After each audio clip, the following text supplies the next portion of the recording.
Hey, peace and love, peace and love. Welcome to the Brother Garfield podcast, where we put on the best debates. Today's a nice debate between me and my brother Yawasap. But before I introduce Corey, the moderator, I wanted to give a shout out to my brother in the audience, Rodney. He has a coat drive, a very important coat drive that's going on in Chicago right now, and I wanted to give him a shout out. His Cash App, which is Count on Rodney. Count on Rodney. So hashtag $ count on Rodney.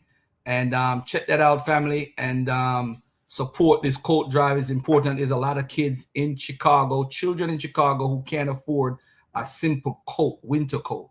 And Rodney's been doing this for a while, and I just want to support him and give a shout out for what he's doing. All right. So let me turn it over right now to Corey. Peace. Dope. Definitely shout out to that good brother Rodney. Familiar with that brother personally, and he does excellent work in the community. So make sure y'all support him. And brother Garfield, if we can get maybe that Cash App up, maybe in the middle of the debate, and then maybe towards the end, just to remind people. Also, we're gonna make sure we put up brother Garfield's Cash App throughout, so we can support the platform and support the debaters as well. I'm Christian Corey, spiritually known as Nadiyab Shakab of the Tabernacle of David by way of God First Gang. So make sure y'all support those platforms on whether on Clubhouse, Fanbase, etc. But this is one of those debates that I think the community have been waiting on, man. I don't know what took us this long to get Brother Garfield of the Dagger Squad, one of the highest scholars that we're familiar with, that we're able to rub shoulders against. This brother here has a lot of information, and we want to actually see it face the good brother Yawasap of Ram Gadal Gabarium, which is one of the top historians in the Israelite community as we speak. The topic is, Brother Garfield, what is this topic? And can you just at least give us 30 seconds to tell us what it's about and how this came about? And then we'll go into the open presentation. All right. So the topic is there an Israelite presence in pre-Columbian America? Me and my Yawasap was talking on Clubhouse, and we decided to like connect with each other. We've been connected for probably a year now, and we decided, we brothers, we share information all the time. He asked me for stuff, I give it up. I say, hey, this is how I come to this conclusion and so forth. And we were talking about scholarship and where they're at when it comes to this. And of course, this is a part of his paradigm with his belief. But he said, Garfield, I want to do this debate, but I don't want the Bible involved. So this debate is straight up history, archaeology, facts on the ground. Right. So I said, I'm jumping on this right away. Catch money right. So I'm jumping. So he said, Garfield, ain't no Bible. He said, no Bible. I jump on it, man. Boom, boom, boom, boom, boom. That don't mean we're not going to mention the Bible at all. It just means that it's not a Bible-based debate. Right. That's all I'm saying. So it has to deal with the facts, which I love. I love dealing with history, archaeology, anthropology, genetics, and linguistics. So that's what you're going to see throughout the debate. I'm expecting the brother to come full force, trying to beat up Brother Garfield, which is fine. I'm not losing anything or winning anything today. The people are going to win because they're going to see conversations and arguments from both sides. Excellent point. So the topic is there a Israelite presence in pre-Columbian America? Now, two things important that's about that is that we're right here, right before so-called Columbus Day, right? So it's strategically placed perfectly right there. But who will be on the affirmative today and who will be on the negative?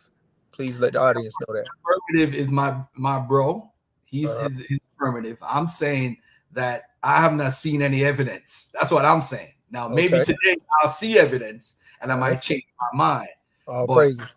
Going forward, although I'm debating to win, I'm going in to basically say, here what? I'm still researching, and you don't know everything. There's no absolutes in this world.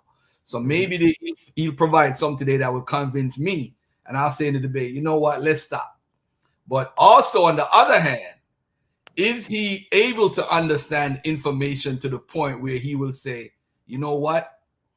Garfield got me on this one. I doubt that. I really do. But I'll say this. I'm coming with some heat, and I hope he's coming with some heat too. That's all I got to say. Praises. So this debate will be, it'll start off with 5 minutes opening presentation from both sides. Then we're going to move into the first round. Right after the opening presentation will be 10 minutes apiece. The entire debate, formal debate, the brother Yawasap of Wrong with Al-Gabarian will be going first. Brother Garfield will follow thereafter. There will be 3 rounds of 10 minutes apiece for both brothers, but each round is followed by a 5-minute rebuttal for both brothers of the prior round, excuse me.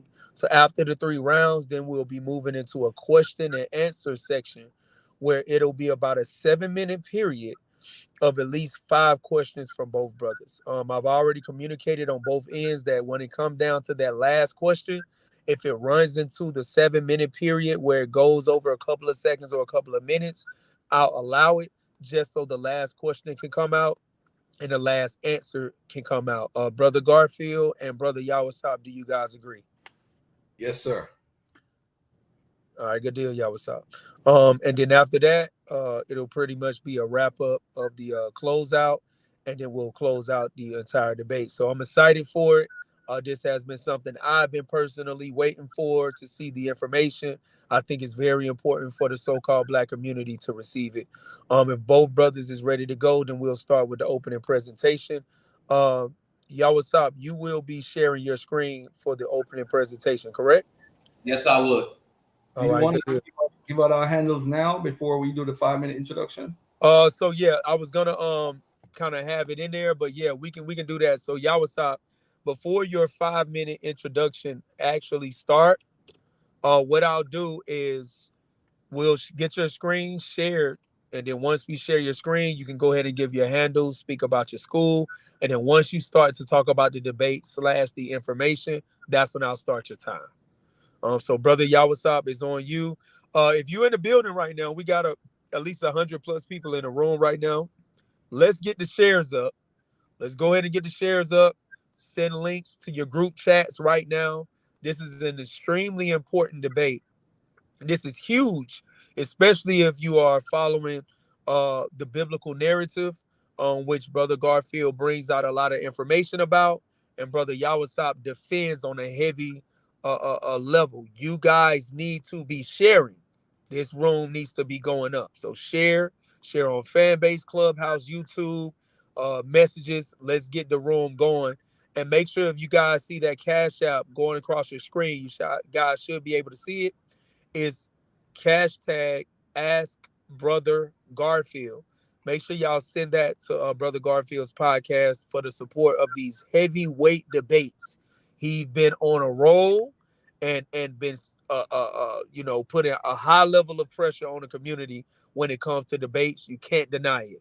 The brother hasn't let up, so we have to financially support this brother and the platform so this can continue. Brother Yawasap, are you good to go? Yes, sir. Waiting on you. Okay, so I'm gonna go in and I'm gonna go ahead and share your screen, and then you can go ahead and communicate your handles, and then the time will start when you start with the information. All right, I'm Brother Yawasap from the school of Rum Gadar Gabarium, being high exalted warriors in the Hebrew. We were established in 1994. We just push the truth. First and foremost, I do want to give all praises to the Most High God, Yahweh, and His only begotten Son, Yahweh Shai, who the world ignorantly calls Jesus Christ. See, Garfield's worried about winning this debate. I'm worried about winning souls and bringing people to the gospel. So we, first and foremost, we're gonna start this video right here. That's what we're gonna do first. Tribes, we don't speak for every tribal nation, but we found similarities in our linguistics. We have Hebrew words in our language, celebrations of new moon festivals. My people have many things in common as far as the traditions and sacred things concerning, for example, there was a celebration of new moon. There was a 7th day of rest. We didn't eat swine. There were cities of refuge. We celebrated 7 sacred feasts during the year. And so there were many commonalities that we found seemed very similar. And this is chronicled in by a man in the 1700s named James Adair. You can read about it in a book called Out of the Flame. He was one of many. And there was a man by the name of Rabbi Manasseh ben Israel, back in about 200-300 years ago, who also believed that there was a connection between the scattering of the tribes and the First Nations people. So the theory would be that when the 10 lost tribes were scattered, some of them ended up coming to America. Is that the idea? It's a possibility. It's a possibility. Like I said, there's so many things in the traditions, the customs, the spirituality that just go beyond coincidence. For example, my people's traditional name, the Cherokee's traditional name for ourselves is Anikatuaya, which means the principal people of Yah. And the Cheyenne tribe in the Americas called themselves Tzitzitza, which means people of the fringes. Really? And their cousin tribes, the Shoshone, whose symbol is a rose, we find Shoshana, which is a rose. All right, so that's just bringing it out simply, before my introduction stops. I mean, you heard it from the horse's mouth. These are two people, one that's a Taino native, one that lives in the Cherokee land, which is Anikituaya. And you see right there that they are talking to people in Israel about their connections with the scriptures and their oral traditions. I think this is simple to understand. I am not here to prove that every single person in pre-Columbian America is an Israelite. That is not the debate. I am here to prove that there was an Israelite presence in pre-Columbian America. Right. Through migrations, you can see many people coming here. That's simple. But we're not here to talk about those other people. We are here to talk about the Israelite presence in America. And with that, I yield my time. Good luck, Garfield. All right, with 2 minutes and 15 seconds left, the good brother Yawasap came out the corner swinging. We're going to reset the time to 5 minutes. Brother Garfield, would you be sharing your screen? Yes. But before I do, let me just give my handles. For my Instagram, it's Brother Garfield Podcast. For Twitter, it's the same thing. Brother Garfield Podcast. For For TikTok, it's Ask Brother Garfield 55. And of course, Facebook is Garfield Reed. And y'all could just check me out here every time, Brother Garfield Podcast, for that scholarship. All right. Oh, boy. Would you like for me to share it, Brother Garfield, or are you sharing it? I'm gonna share it, and I'm gonna just tell you when to start the time. All right. All right. You know what? Yeah. Share my screen. Let me put it. Hold on. Is it automatic on there though? Yeah. It's up. I'm gonna make it wider, and I'm gonna make it the full screen. All right. You could start my time right now. All right. Good deal. All right. Now, how does one judge a debate like this? For one, you have the wonderful brother Yawasap right here, and you have, of course, the great Jamaican brother Garfield. Now, how did these Israelites get to the Americas before Columbus? This is how. Did they come by plane? Did they come by ship? Did they come by train? Now, the main problem here is what he's teaching and pushing is what's called the Jewish Indian theory. This is an erroneous idea that some or all of the lost tribes of Israel had traveled to the Americas, and that all or some of the indigenous peoples of the Americas are of Israelite descent or were influenced by still lost Jewish populations. The theory was popular in the late 17th century and had a lasting legacy through its influence on Mormon belief. Those are the sources.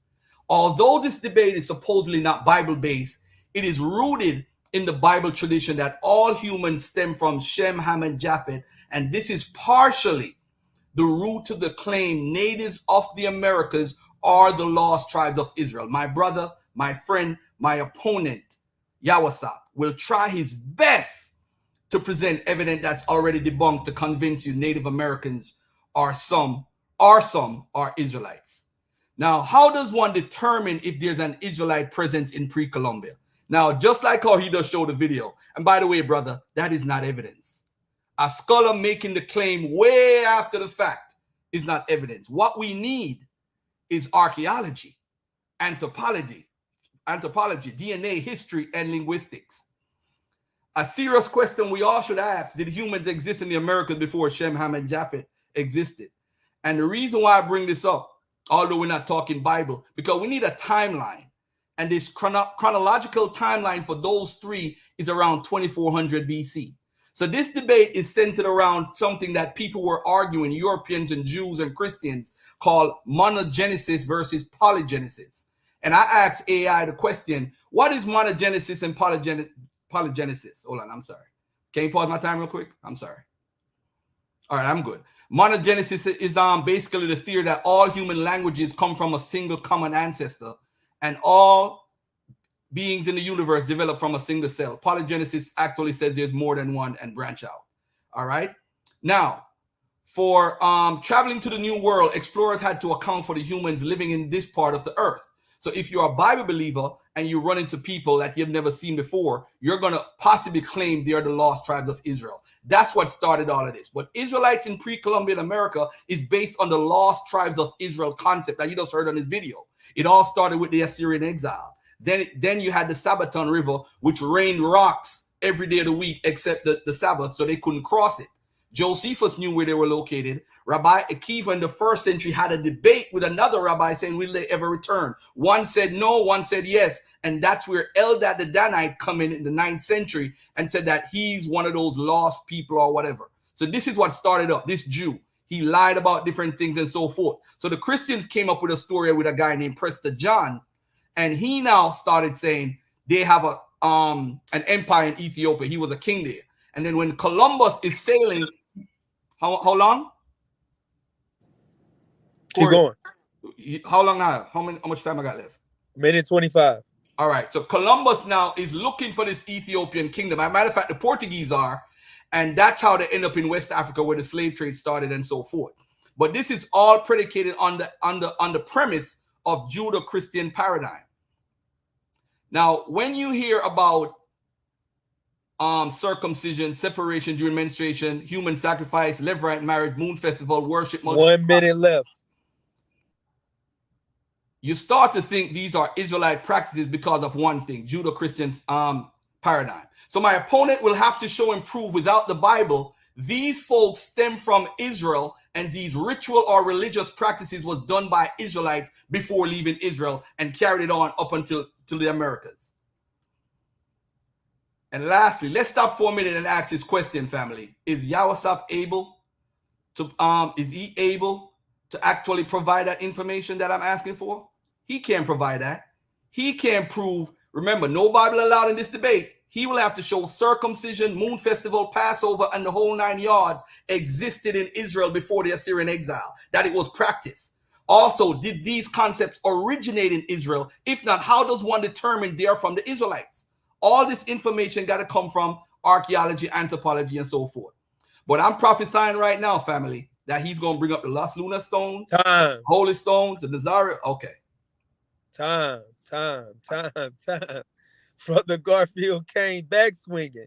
In the opening presentation, these brothers is on fire. It's time to get started for the first round. The first 10 minutes is on Brother Yawasap of Ram Gadal Gabarium. And then the second 10 minutes will follow up with Brother Garfield. The topic is there an Israelite presence in pre-Columbian America? Make sure y'all hit the cash app, #, ask Brother Garfield to support the platform. Brother Yawasap, are you ready to go? Absolutely. Would you be sharing your screen?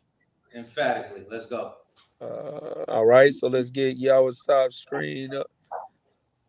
Your screen is up. All right. One second before you get started. All right, the time is set at 10 minutes.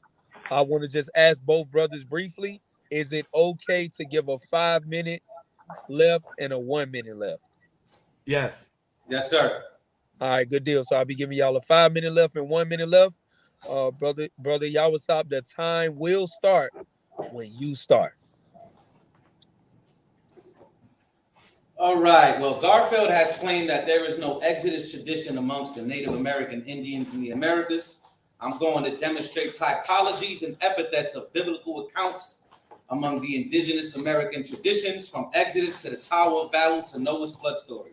Let's go. Right. So one thing known as the Popol Vuh. right? We're going to get some excerpt from the Popol Vuh. So in the Popol Vuh are recorded the migration and wanderings of their ancestors. No Termin El Hoe. It traces their origin eastward across the Atlantic Ocean to the Old World. Other Indians had similar origins of having crossed a great body of water from the northeast to reach their present land. You see the source there. Let's keep going. Now I'm going to quote things in the Popol Vuh, and we're going to continue to give you more and more witnesses, right? In the mouth of 2 or 3 witnesses. Let's go. It says, many mountains had they climbed. This is a quote from the Popol Vuh. And long passage to make through the sea, which was miraculously divided for their journey from shore to shore. Is this a typology of the Exodus? Let's look at something else. Toulon was a place of misfortune to man. For not only did he suffer from cold and famine, but here was his speech was so confounded that the first 4 men were no longer able to comprehend each other. They determined to leave Toulon, and under the leadership of the god Toli or Tohil, set out in search for a new abode. Is this the Tower of Babel story? Let's show you more witnesses and epithets and typologies on how Israelites brought these traditions over here orally, and then they were written down. Let's continue, right? So it is found in the histories of the Toltecs that this age and first world, and they called it, lasted 1,716 years. That men were destroyed by tremendous rains and lightning from the sky, and even all the land without expectation of anything. And the highest mountains were covered up and submerged in water, right? Which is right here. You see that's a Natur word translated to about 15 cubits. And here they added other fables of how men came to multiply from few who escaped from this destruction. That this word nearly signifies a closed chest, and how after men had multiplied, they erected a very high zakuli, which is today a tower of great height, in order to take refuge in it, the second world be destroyed. Presently, their languages were confused, and not being able to understand each other, they went different parts of the world of the earth. Anybody that reads the Bible knows exactly what this is quoting. Let's continue.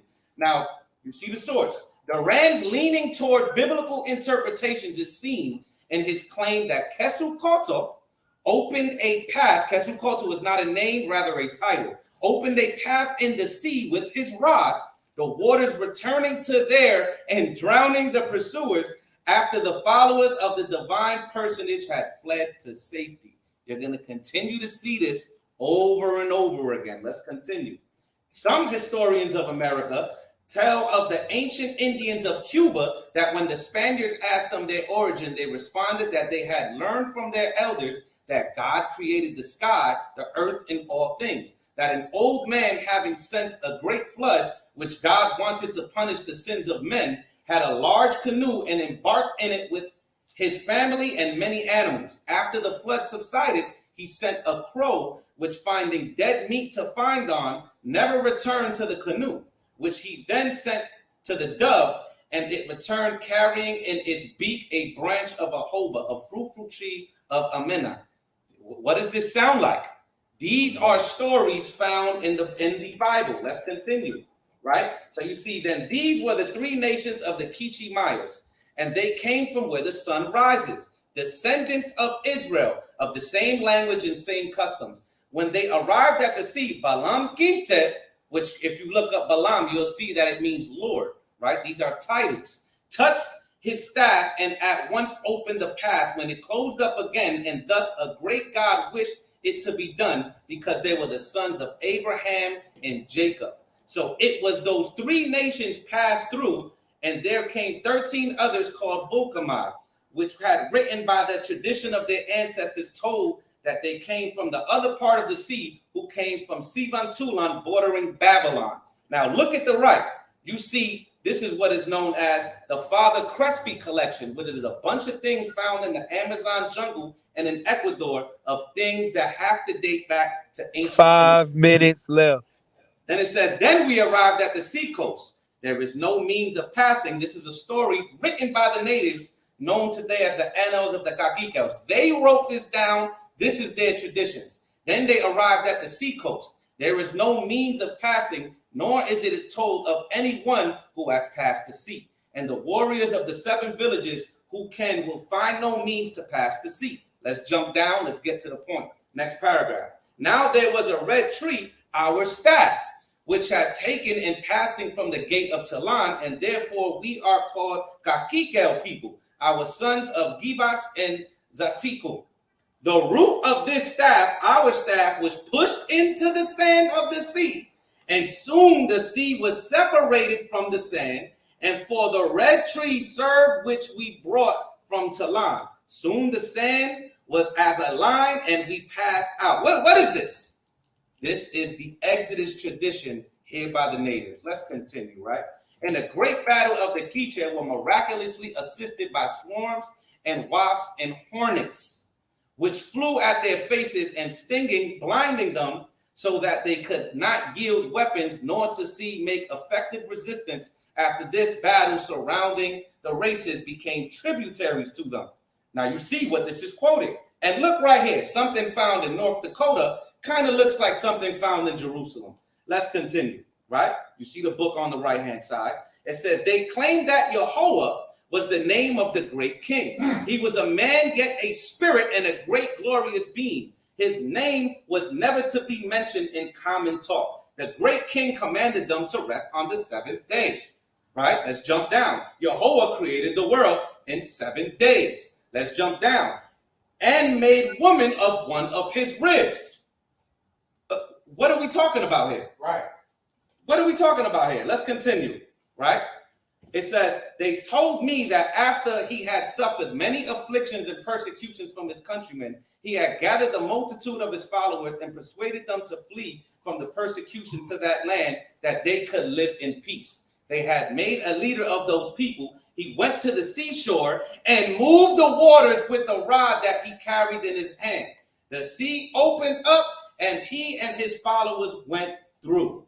Let me jump down to the highlighted part. What a clearer proof do we need that these people were Jews than their own reference to the flight from Egypt, wherein Moses moved the waters with his rod. Let's continue, man. It's just going to keep going and going. Look at this right here. When they arrived at the edge of the sea, Balaam Kinse touched it with his staff, and at once a path opened, which closed up again, for thus the great God wished to be done, because they were the sons of Abraham and Jacob. Now look at the garments of the Mexicans and look at the garments of the Israelites on the black obelisk. That's cool. Let's continue, right?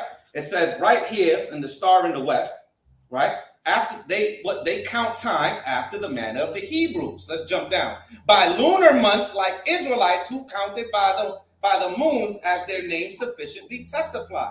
Let's jump down. Observe the weekly Sabbath. Let's jump down. They begin the year at the first appearance of the first moon at the vernal equinox. They also, let's jump down, record their days evening to evening, beginning at sunset. These are Israelite traditions.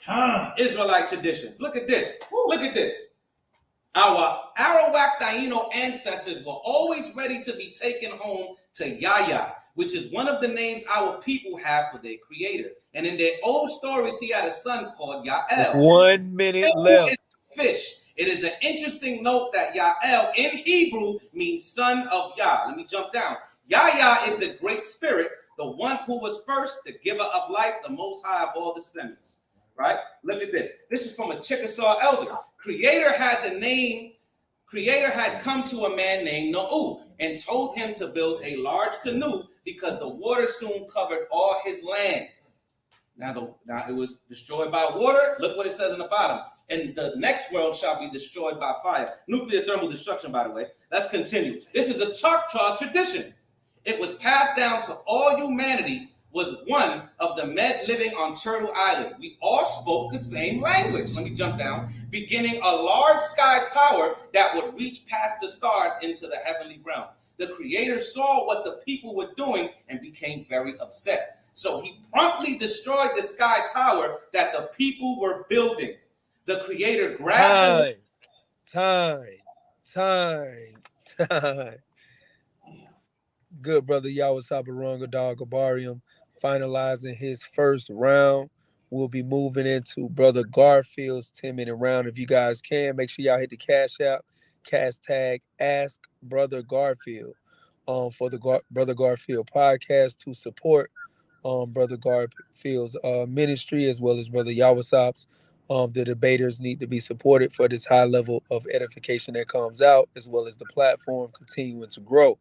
Make sure you guys are doing your job as in sharing the space, so we can have more spaces like it and more people can come in and be edified. Brother Garfield, I got your 10 minutes set. Are you sharing the screen? Yeah. All right, good deal. We're going into Brother Garfield's first round. 10 minutes is set on the clock. The time will start when you start, brother. You could start. You know, I thought this would have been a good debate, but I see something that's going on here, right? We got to teach people how to research in the community. Here, you don't do this. Here's the conclusion. What facts can we find to support it? This is how you research. Here are the facts. What conclusions can we draw from them? Now, I will respond to the stuff in the rebuttal part. I'll get to all of that. But I'm going to say this. Chief Riverwind is somebody who is recent. And the information he read, the translation, is after Columbus. Again, we're looking for pre-Columbus evidence, not somebody writing something after. That doesn't make it true. And remember, Christians and Jews and all these people are translating these storylines, and they are translating into the language of the people. So that's how they familiarize with Christianity. But let's get to it. To determine an Israelite presence, we have to identify records before Columbus came to the Americas. Any records of cultural practices, any writings in Hebrew, my brother, oral tradition, holidays, calendar system, days of the week. How many days do you have in a week? Does a Judean Indian language exist?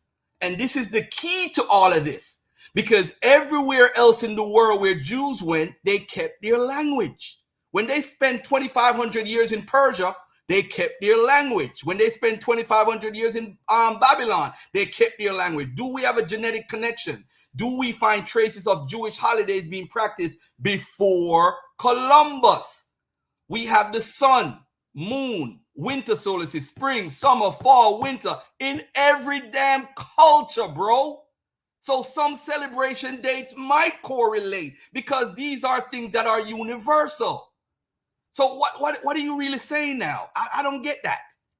Hold on 1 second. Okay, here we go. All right. What would be an Israelite presence in the Americas? Folkways, mores, norms, traditions, customs, writings, material culture. That's what you need to provide. Are these Israelites that's in the Americas before Columbus practicing any of the following feast day or rituals? Let me put it on the screen. Passover, just to give you a little dagger. There's no evidence in Israel that Passover was practiced before even the Babylonian exile. So there's no way the people that left in Assyria knew about Passover or the Exodus, because that wasn't a tradition being celebrated. And of course, we're not dealing with Bible, we're dealing with archaeology. So that kills your whole Exodus argument, because there's nobody in Israel doing it. There's nobody doing unleavened bread, first fruits, Pentecost, Feast of Trumpets, Day of Atonement, Feast of Tabernacles, 7-day week, Sabbath, ritual purity, dietary laws, none of this exists in Israel before the Babylonian exile. They can't find one piece of evidence. So how did they travel after during the Assyrian exile with this information if they weren't doing it them damn selves? You can't debate Garfield in this, bro. You took the Bible out. Once you took the Bible out, you lost the debate. Because now you got to prove that the Israelites were practicing this at the time. And you can't do it. So how you going to claim they brought it when there is no proof that they weren't doing it? Dead.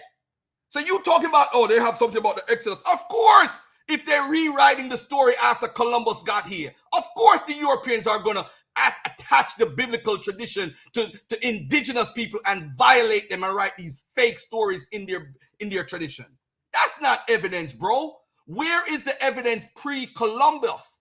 How does one identify an Israelite without the biblical text? But what's important is, do we see signs of the Torah Judaism or a form of rabbinical Judaism within the indigenous Indian culture? And you know what, family? That guy he just showed, Chief Riverwind, practiced a form of rabbinical Judaism. So that kills your whole argument using him. He's a matter of fact, he's a Sephardic Jew. He's what you would call a fake Jew. And you're using him as a witness for your debate. That's nuts. But anyway, we have universal identifiers, family: circumcision, separation through menstruation, human sacrifice. We have worship of multiple gods. We have Levirate marriage. Now, Levirate marriage, of course, we have it right here in this source in the Middle Assyrian laws, and we have it in Hittite laws. So because they did it before the Israelites, that means the Israelites are now Hittites? 5 minutes left. Israelites are now Assyrians because somebody was doing it before them? So if you follow a certain tradition, that means you're now an Israelite? When did the Israelite have a monopoly on these type of things? This is crazy. You have not produced one evidence yet. And that oral tradition that you talked about is not even talking about outside of America. It's talking about them starting to live in here in the Americas. Human sacrifices. When we look at the Aztec culture, look at these images. These are pre-Columbus, my brother. These are pre-Columbus images that we have of them sacrificing human beings all over this country.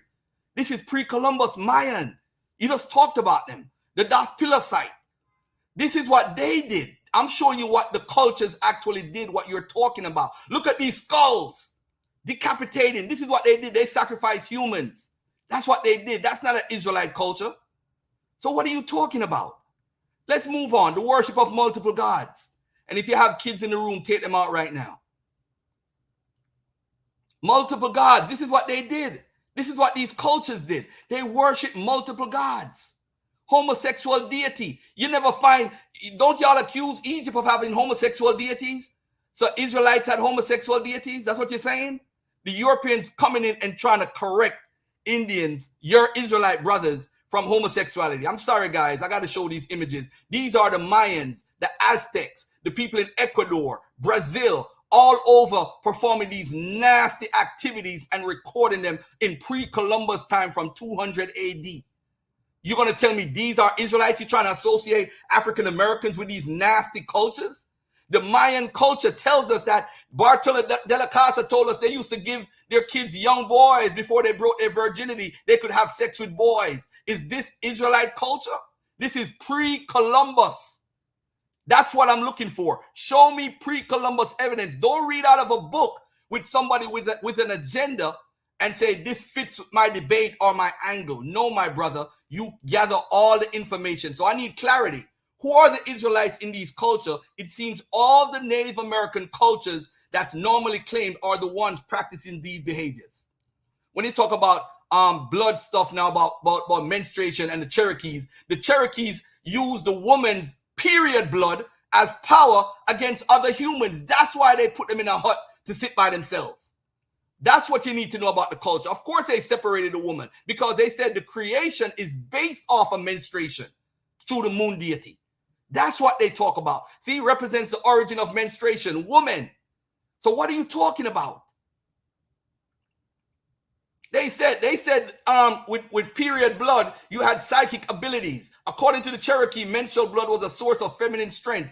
Ancient Rome, Pliny the Elder wrote that menstruating woman who uncovers her body can scare away hailstorms. People have been talking about period blood for the ages. These are the sources, by the way. It's crazy. The oldest bone, the Lemamba bone, the black woman 45,000 years ago was documented her period. Menstruation. We've been doing this. Circumcision. We find it in Africa way before Israelites even existed. It's a worldwide mutilation. Native Americans practice it, but not, you can't say circumcision is from them. But the bottom line is we have a documentation saying that this is 6,000 years ago, by the way, circumcision in Africa. Look at the images on the rock art. They're cutting off this guy's third leg. We've been have circumcision in Africa. Where did Israelites get circumcision from? According to Herodotus in the 5th century BC, they got it from the Egyptians and the Ethiopians. Isn't that, but that goes against what your Bible would teach. So you telling me something, I'm showing you something in history, telling me 1 minute left circumcision from. So you got to show all these things you claim the Native Americans did. You got to show me where they got it from. Israel does not have a monopoly on any idea. That's if you're using the Bible, but we're not using the Bible today. So you got to show me all this stuff you claim, all these 574 federal recognized tribes in America. You got to show me which ones are Israelites and which ones we need to follow. All of this stuff is crazy. All right. Let me, how much time I got left, brother? 25 seconds. James Adair. James Adair believe in the Bering Strait. James Adair believe in Yahweh. They spell it with letters. Don't the Lakwan Kodash you guys only have one alphabet? So how is that an argument for you? The 7 feasts, they don't celebrate 7 feasts as coexisting. And I'm going to show that later on. As far as the New Moon Festival and the Green Corn Festival, of course you're going to have days. Manasseh ben Israel says that the indigenous people are not Israelites. They were some white. Time. Brother Garfield came back cooking in the first round. Both of the brothers' 10 minutes have been placed on the table. Make sure you guys support the Cash App. Hit the cash tag. Ask Brother Garfield to support the Brother Garfield podcast. Tonight's debate is there an Israelite presence in pre-Columbian America? The first round has came to a completion, but we're moving into the rebuttal round for both brothers. Brother Yawasap will be going first, and then Brother Garfield, it will be 5 minutes apiece for the first round. So we're all waiting to hear this on both sides. A lot of information been put out on the table, but we need to hear this thing get torn down. Brother Yawasap, will you be sharing your screen? Yeah, absolutely. Well, first I'm gonna talk, and then I'll tell you when to share my. Go ahead, Garfield. Go ahead. I go on mute. This is the 5-minute rebuttal, right? 5-minute rebuttal from both sides of the first round. Yes, sir. Cool, no problem. So, all right, good deal. Make sure if you're in the audience, we hitting 250 in a room. Let's double it up. Let's actually share as much as possible. Sit in the group chats. Make sure you post it on social media. This is a heavy debate with heavy information. We need to study this on both sides. Brother Yawasap, you said you will be speaking first, and then I'll be on point to share your screen when you need it. But let me get the time set. Give me about 5 seconds. All right, I got the time set. The time will start once you start your rebuttal, brother. All right, Garfield, you don't know anything about Israelites. I'm gonna say that first and foremost, right? You forced me to go into the Bible. All right, you forced me. This is Hosea 4:17. Ephraim is joined to idols. So what you're doing? Hold on. Time out. We're not supposed to use Bible in the debate. What is he doing? Time out. I gotta take a time out. That's a rule. We're not supposed to use Bible in the debate. We never agreed to that rule, brother. Yes, we did. Let's stop it for 5 seconds. Hold on, and then I'm gonna bounce it to both of you brothers. Let me just address the audience right quick. This wasn't something that me and Brother Garfield and Brother Yawasap discussed in reference to no Bible. This was something that Brother Garfield communicated at the beginning of the debate that both of these brothers expressed to themselves. So this isn't something I can moderate. I'm gonna try to let these brothers work it out. If not, then I'm gonna have to untangle you brothers. But I'll reset the time to 5 minutes and give you guys space right now to work it out. This is what I do. I'll let you get that, right? Even though you're lying. But what I will say is, it's all right. Let me just get my 5 minutes. Don't say I'm lying. Don't say that. Don't say I'm lying. Don't say that. All right, Garfield. No, can I get my 5 minutes? Sure, but don't say I'm lying. I'm not. Yeah, that was a lie, though. I'm just being honest. I'm not lying. Why would I make slides with that and everything? That don't make no sense. We agreed to that, bro. All right, no problem. We agreed that this is a historical based debate. We never came to a conclusion that the Bible will never be used. It's a lie, brother. Anyway, what you going into idol worship, and I mean the 2 verses I was gonna show was Israelites do idol worship. I'm starting the time. Israelites have been known to do human sacrifices. So even if that was true, though I'm gonna deal with that in my next round. Even if that was true, it doesn't take away from the accounts of the Bible, right? And then at the same time, you're going into a conclusion saying that all those traditions the natives did is just fake. It's false. But they're saying it themselves that they did these things. Right. They're saying it themselves. Right. I don't understand. Now, you said something about the Bering Strait. Why not? You can share my screen. Share my screen. Let's talk about the Bering Strait real quick, because I hope you don't go into it. All right. Is my machine? All right. Boom. Right. So, 1 second. It's right here. So the Bering Strait. Look at this. You like posting things all the time, even though you didn't show no primaries. You just showed a whole bunch of articles. No prime. What I showed was what the natives wrote down themselves. Right. They wrote it down themselves. Right. Look at the Shawnees. The Shawnees lived in Western Ohio and mingled with the Miamis and Delawares. Let's jump down. Look what they did. They offered sacrifices for their safe deliverance. Look, having crossed the Great Sea. This is what they're saying. Now look at what the natives wrote down themselves. A major Kimchian sources are consistent in relating that the mythological founding fathers of Kichaying nations originated somewhere across the sea. So forget about what James Adair thought was right. Well, what are the natives saying? The natives are saying they came here from across the sea. It's that simple. Right. I don't understand. Right. I really don't understand. So a lot of this stuff you're saying is just it's mumbo jumbo, man. Honestly, a lot of the stuff you're asking for is going to come in the next rounds. Even though I already showed the annals of the Caciques is not people coming and translating it. It's natives learning Latin by the priests and translating their traditions into Latin and giving it to the priests. You don't know that though, because you haven't studied where they got the Popol Vuh from, where they got the annals of the Caciques from, where they got the titles of the Topicans from. So you're just talking, bro. You're just talking, right? Get your 5-minute rebuttal, brother. All right, come. We're gonna stop sharing the screen, stop the time, reset for Brother Garfield's rebuttal. It's reset for 5 minutes. Make sure y'all hit the Cash App, hashtag Ask Brother Garfield. We got Brother Yawasap of Rum Gadal Gabarium going against Brother Garfield of the Dagger Squad tonight. The topic is there an Israelite presence in pre-Columbian America? Make sure y'all support the platform financially.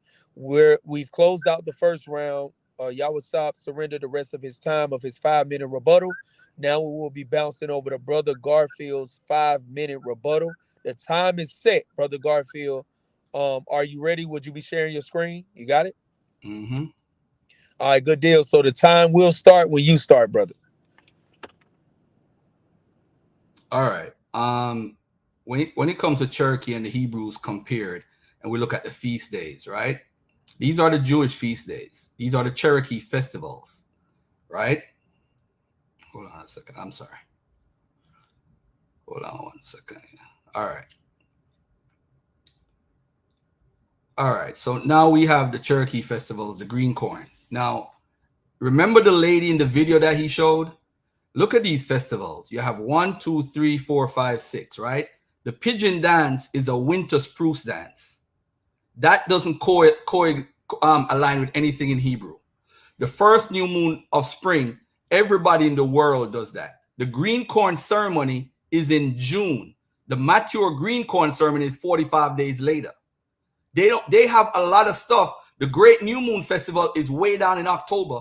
This is in November. The festivals don't even align. So the lady that was talking was lying. Now the Europeans brought pork to this part of the world. So them not eating pork, it was already not a part of their diet. That don't make no sense. 7-day rest, you got to show and prove that these people were resting on the 7th day. That is not even in Cherokee history. And another thing, the Cherokees have a 13-day week. They don't have a 7-day week. It's a 13-day week. James Adair, we're going to get into James Adair shortly. Manasseh ben Israel, I want to make it clear to everybody out there. The 10 tribes in Assyria and the whole thing about the exile, for those who don't know, the 10 tribes of Israel, there's no lost tribes. They never went anywhere. This is just something that people in the West believe. There's no such thing as a lost tribes. This is why, I mean, I can't use the Bible. I'm just about to use the Bible. But if you look at Benjamin Tadella, I'm going to show that later. He's going to talk about the people living in Assyria and in Persia, over 100,000 people who are saying they descend from when they were deported from Israel. So we know where the so-called lost tribes are, and they kept their language. They kept their culture. That's not, those people can't be the people that came over here into the Americas. It can't be. And this was 600 years ago.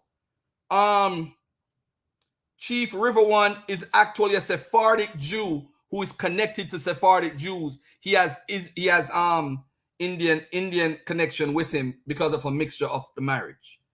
Let me see what else he said that needs to be responsible. Manasseh ben Israel thought, and they quoted Manasseh ben Israel and James Adair. That's why I'm bringing it up. The video that you played is the dagger. They said that James Adair documented the stuff. I'm saying that James Adair admits in his own writing that he never knew Hebrew. How can he make a linguistic connection when he can't even speak Hebrew, understand the syntax, the typology, or anything about the language? He made some crazy claims that has been debunked. All 23 claims have been debunked. I'm going to debunk it tonight right here in probably my late second or third round.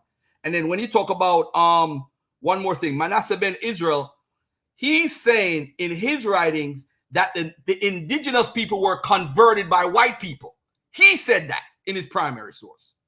So if you're going to use Manasseh ben Israel, you can't use him to win the debate because he's saying that they were converts and they learned from the Jews that were here, the light-skinned Jews. All right, let me get out of here. I don't even need it, but I just wanted to make a point just to show you that the people on that video were lying.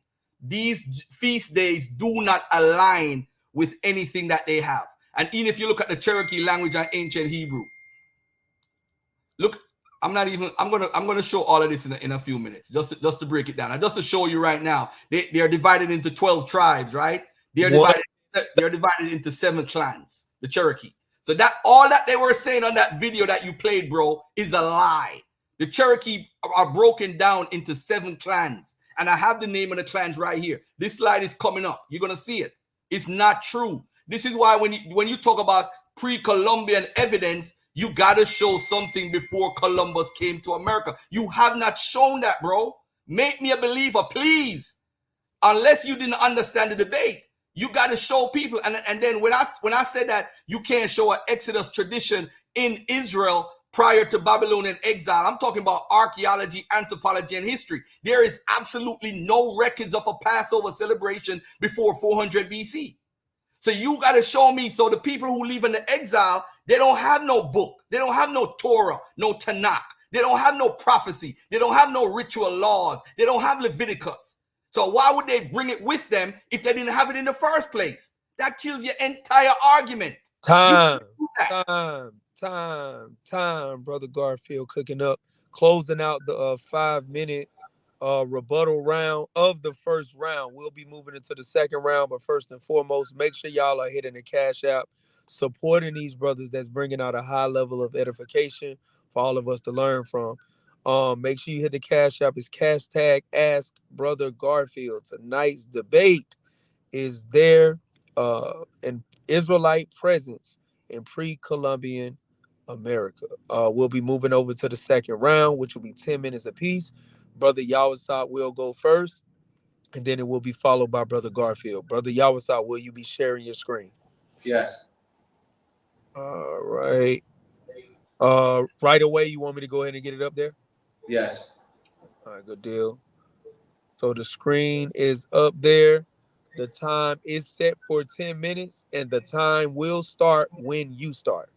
All right, let's go into some compelling archaeological finds, right? You see the first one you see here. You see the tree of life being symbolized in Hazar, Israel, also being found in Izba, Mexico. But let's keep going, right? Let's go. It says, as an indigenous person, right? Not Garfield, who's going to sit here and say, oh, you're quoting this. As an indigenous person, I find tremendous beauty in archaeological discoveries, providing evidence that validates our oral history. Archaeologists have unearthed Hebrew writings on cave walls, stones, and more throughout the Americas, some dating as far back as 2,000 years. Now look at this. This is known as the Newark Holy Stones, and Decalogue Stone.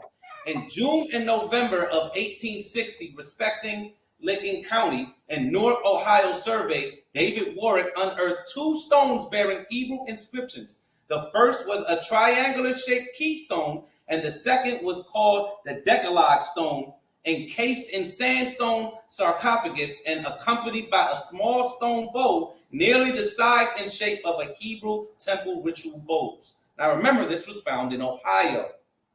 Let's continue.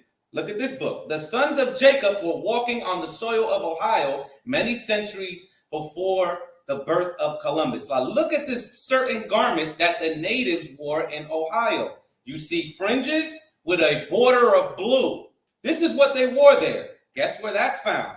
You also see right here in Michigan, for some reason, there's a menorah within carvings in caves in Michigan. Let's continue, right? Now, Ohio Hopewell mounds with no steps, only ramps. You see that in the book of Exodus. This is found in certain writings in the National Archives. Why are the mounds have no ramps? This is Israelite traditions. Let's continue. This right here on the left is a Hebrew altar in the Negev Desert temple of Arad. And this is a Hopewell altar in Ohio, USA. They look very similar. So what do you see? You see these Hebrew artifacts found right here in Ohio. You see mounds, thousands of mounds, by the way, going up and down the Mississippi River with ramps, not steps. That is also in law within the Torah. And you see an altar that is found in the Negev Desert in the temple of Arad, also found in Ohio. Let's continue, right? Now, look, this is known as the Bat Creek Stone, right? We're going to get into the history of it in a second. On the left side, you see the original picture of the Bat Creek Stone found within a Tennessee mound. On the right side, this is the latest photograph. Now, what would you notice is those 2 scratches. You see those 2 scratches that are not in the original picture in the 1800s? I'm saying this for a reason. Let's continue. Now, I'm going on the left. The new scratch contains residue indicating it's something made recently or modern. Look, this is under a 3D microscope comparison. Original scratch, i.e. carvings, not having residue, shows that the carving is not a modern forgery, but authentically older than modern times. So the original scratches, they have no residue. The 2 new scratches have residue. That's very important to understand. Let's continue. Let's read a little bit up on it. The Bat Creek Stone, right? The Bat Creek Stone was discovered during a professional archaeological dig by John W. Emmer of the Smithsonian Institution's Bureau of Anthropology in 1889. During its mound survey project, the inscribed stone was found in an undistributed Hopewell burial mound along the Little Tennessee River near the mouth of Bat Creek. Additional Hopewell diagnostic artifacts recovered with the stone include bone and wood pieces and 2 brass breastplates whose metallurgical properties nearly match those of ancient Jews in the Levant, proportions of the Mediterranean. The inscription on the stone was assumed to be Paleo-Cherokee and was subsequently published by the Smithsonian in the annual report of Bureau of Anthropology in 1890 to 1891 on page 392. In 1964, Chicago patent attorney Heretta Mertz and Hebrew linguistics expert Dr. Cyrus Gordon identified the writing as a form of ancient Paleo-Judean. They discovered that the stone had been published by the Smithsonian upside down and that it was legible Hebrew once the stone was rotated 180 degrees. Now, look when Paleo-Hebrew, you can see a lot dating from the 1st to 2nd century. Now, I'm saying this for a reason. Let's continue. Now, Bar Kokhba coins were first issued by Simon Bar Kokhba, who was ahead of the 5 minutes left. State that revolted against the Roman Empire. Now, what do you see on the left-hand side? To the left, you see a Roman coin from Kentucky. Same thing that is found in Bar Kokhba. Now, to the right, you also see more Roman coins found in Kentucky. Is this a coincidence? I think not. Let's continue. Now you see the sources right up top. Ancient mounds and earthworks of Feast of Lights menorah with an oil lantern showing more evidence of early 1st or 2nd century migrations from Judea. You see the oil lamp on the top, and you see the menorah on the bottom. These are the ancient mounds and earthworks that were found right here. Let's continue. This is a modern satellite evidence of the earthwork which was destroyed during the 19th century shortly after its discovery. So you see proof of it right here, not something that was just completely made up. It's right here in a satellite image. Now let's go into this source, right? Now I'm going to start at where it says, a Cherokee chief of the present Beverly Northrop not only links Bar Kokhba and the Cherokee, but speaks of its earlier Jews who refused to bow down to Caesar, saying that they would bow down to not one but God, the King of the universe. So it says the group of Jews was known as the Sakari. Now, why would this make sense? Because you find over here an oil lamp with the menorah. You find over here Roman coins and a Bar Kokhba coin. You also find over here within Ohio, you see mounds that don't have steps, they have ramps. You see natives wearing garments with borders of blue and fringes that all point back to what? This is pointing back to an Israelite presence, a presence in pre-Columbian America. Right. Let's continue, right? Now, this is from them. In the beginning, Yahweh created the sky world and our mother earth. The waters around the earth were dark and deep, but the spirit of Yahweh moved upon the face of the waters. And Yahweh said, let there be light, and the sky world and our mother, the earth, light lit up. And Yahweh called the day because we could see the work to plant our crops. And he called the darkness night because we could rest in the cool. I'm going to jump down. Yahweh has commanded us to rest on the 7th day and to respect the number 7. But you don't believe nothing that they say at all. That's cool. Now we're going to go into this book right here. Now, Sahagun further complains that they were forcefully deprived. And by the way, a lot of the things that Garfield showed was not pre-Columbian in terms of a lot of the paintings and drawings. Those things come from the Florentine Codex, the Modex Codex, so on and so forth, which was painted by Spaniards. Right. So that was a lie. Now, Sahagun further complains that's Google research. Sahagun further complains that he was forcefully deprived of a very valuable painting representing the great temple with the court by which it was surrounded, which he says was sent to Spain.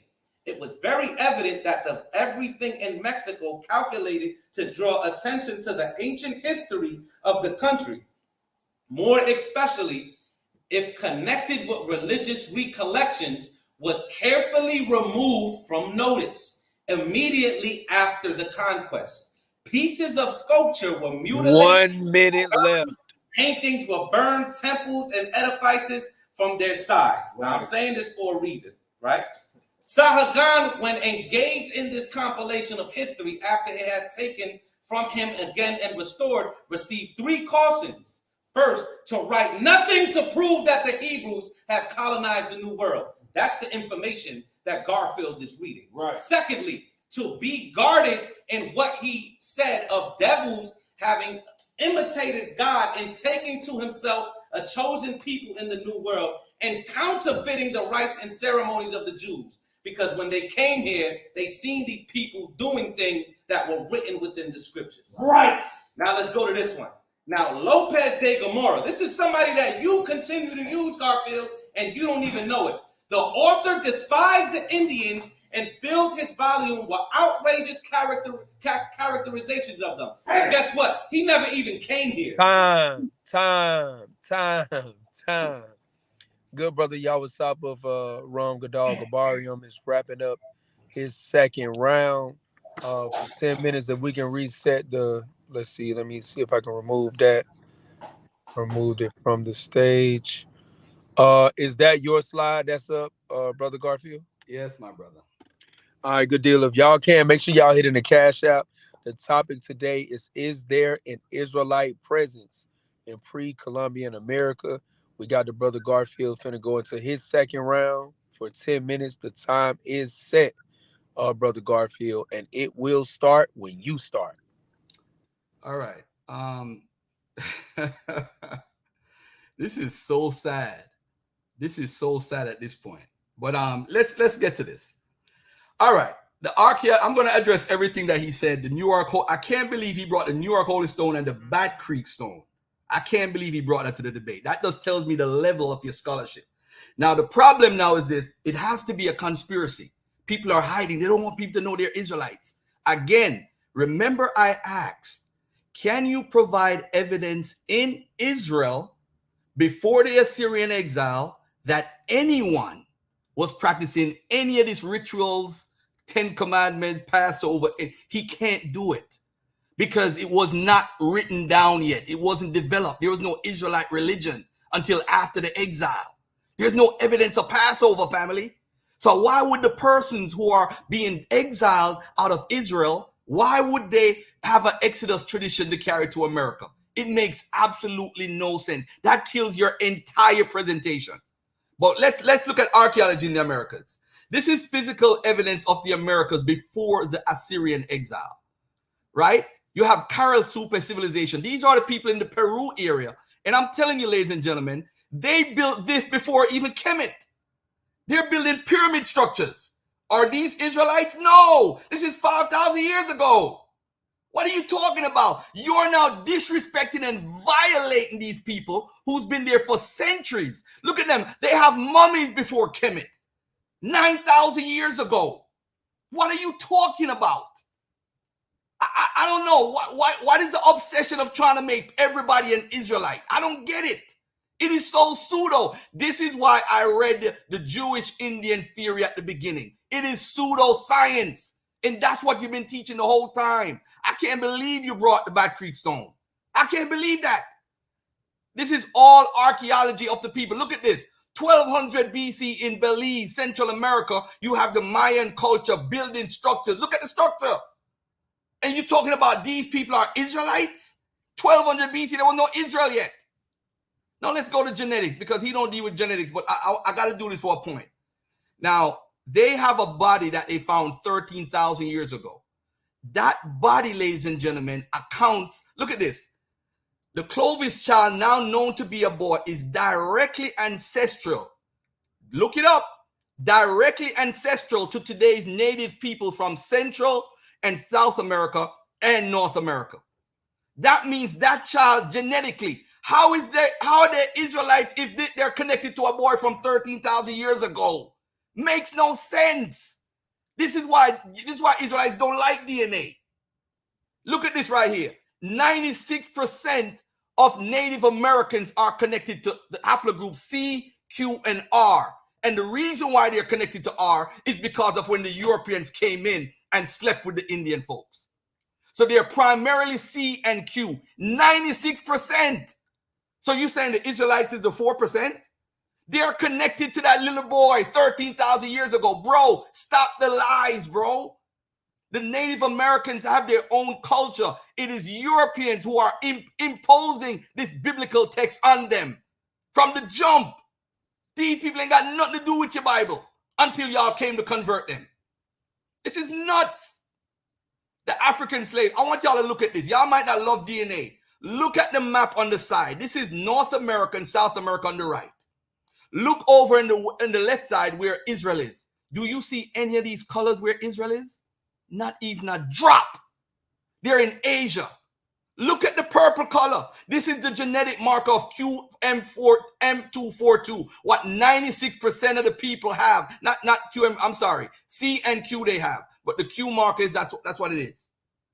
The people, they can't be Israelites, bro. They can't be. It's impossible. They can't be. No matter what you find. They find people 14,000 years ago. They found somebody 11,500 years ago. They found skeletons. They found pottery in the Caribbean. All these people are connected. The origin of Amerindians, people of the Americas. Look at this. They got look how much chromosomes they have. 14,000. 14,000 family. This is how many chromosomes they tested. Look right here, South American blacks, North American blacks. So we're all in this testing. And guess what? We're not connected. We're not related. We're not those people. I don't know why Israelites run from DNA, because this is what it is. But guess what? We did find a connection with Jews and Native Americans, because I'm a real researcher. I don't hide stuff. Let's take a look at the connection, though. The connection is we found that you have some Jews who are connected to natives, but guess what? Researchers conducted an additional, hold on a second, it's right here. Researchers at Israel Sheba Medical Center, they found a genetic mutation that predisposes carriers to breast and ovarian cancer, and it's found disproportionately in Jews of Ashkenazi origin. Oh, not the Jews y'all expected. They're connected to the Ashkenazi Jews, because the Ashkenazi Jews. 5 minutes left. How much? 5 minutes? Come on. All right. The Ashkenazi Jews was sleeping with the natives. So they got a genetic mutation that predisposed them to breast and ovarian cancer, courtesy of the Ashkenazi Jews from Europe. So they are connected in that sense, in that area of Colorado. So we have evidence of that. How did Indians possibly learn biblical concepts or ideas? Christian missionaries, Jews, European contact, or translating Bible into Native American languages. This is what they did. They established what's called praying towns. He won't tell you. Praying towns, ladies and gentlemen, they would come in. This is what they believe, that these towns would allow them to isolate and manage potential converts in order to completely change the native ways. So if they were already Bible believers, why did they need to convert them to Christianity? For what reason? This is why the Society for the Propagation for the Gospel in Foreign Parts, this is why they have all these stories and they rewrote them. This is what's going on. To take the message of the gospel to the slaves and the Native Americans. Read the bottom. Why are we playing this game? Bible translations in Native American languages from the 16th century. Look at this. Quechua, which is the #1 language in all of the Native Americans. Mayan language, the Algonquin, the Mescogian, all the Uto-Aztecan. All these languages, the Bible is being translated in there. Let's look at this book right here, Invented Knowledge. Jose da Costa and other eminent scholars rejected the possibility of Native Americans being descendants of Hebrews, as Acosta sensibly asks, how can it be when the Jews have been so assiduous in preserving their language and ancient customs, to the point that in every part of the world they live today, they differ from the rest, and in the Indies alone, they have forgotten their ancestry, their laws, or whatever. Look at what, hold on, my bad. Look at what it says over here. In the region of Quito, he and his Native American guide, Francisco, confided in each other they were practicing Jews, Montesinos. Then he said they learned that they were Hebrews of the tribe of Reuben. The whites were on friendly terms with the native tribes in the area and had converted many of them to Judaism. Let's go take a look at the primary. Where's the Judeo-Indian language? Where is the language of the people that left during the Assyrian exile and came to the Americas? Because everybody else that claims to be from the Assyrian exile still speak still speak a form of Hebrew today. Why we don't find a African Judeo-African language, or a Judeo-African American language, or a Judeo-Indian language? You know why? Because you guys are not those people. Period. Look at this. In 8th century BC, the Jewish community in Iran, they still speak a dialect connected to Hebrew. This is over 2,500 years later. Look at the Jews in Babylon. Over 2,500 years, they speak Judeo-Arabic, which is replete with biblical Hebrew. So where is your language with your biblical Hebrew? You are not those people. The Native Americans are not those people. You could pull out whatever you want to pull out. I'm going to address every single one of them in the rebuttal round. They are not. Let's look at cross-comparative linguistic analysis. The Mayans, look at all the words. Father, brother, man, child, and son. Look, where is the word, where's the Hebrew word when it's translated the same? This is how you know the languages are not related. One is an Afro-Asiatic language. One is a Native American language. You're from different families. 1 minute left. If they had a connection, these words would match. They don't match. Look at the Cherokee family. Didn't the Cherokee guy say, yo, we connected? The words are in our language. Don't believe the hype. Columbus interpreters were useless natives, did not speak or understand Hebrew. The Indians did not speak Hebrew, and the crew was forced to communicate with them via sign language. They didn't tell you all that, right? Look at the works of Natural History of the Indies, Book 2, Chapter 6. They had to use sign language to communicate. They took the natives back to Europe, and that's where they learned the language to speak and communicate. Again, the Jewish Indian theory is an erroneous theory that these people are following. It has been debunked several times over and over and over again. All right. I'm gonna yield right there. All right. Time. Thank you. You're on perfect timing. Shout out to the good brother Garfield for putting together these monstrous debates on the Brother Garfield podcast. Make sure y'all hit the Cash App, hashtag Ask Brother Garfield to support the debaters and to support the platform and to continue to support it so it can grow. What you guys can be doing in the audience is sharing as much as possible to group chats, to your social media, to get the numbers up so people can come in and be edified and support can be given. Make sure y'all locked into that. Tonight's debate is there an Israelite presence in pre-Columbian America? Right now, we are just past the second round into the second round rebuttal. It'll be 5 minutes on each. Brother Yawasap, you'll be going first for 5 minutes. I'll be setting the time right now. Brother Yawasap, are you ready to go? And would you be sharing your screen? Yes, please share my screen. All right. So let me get the brother's screen up. Please share my screen, good brother. All right, your screen is up, and the time will start when you start. Garfield, you done fucked up. All right, so you said haplogroup Q, right? A quick little Google research. Look at the map on the right. Haplogroup Q is found in Israel. But come, bro, this is dumb. No! This is you gotta be on mute, brother.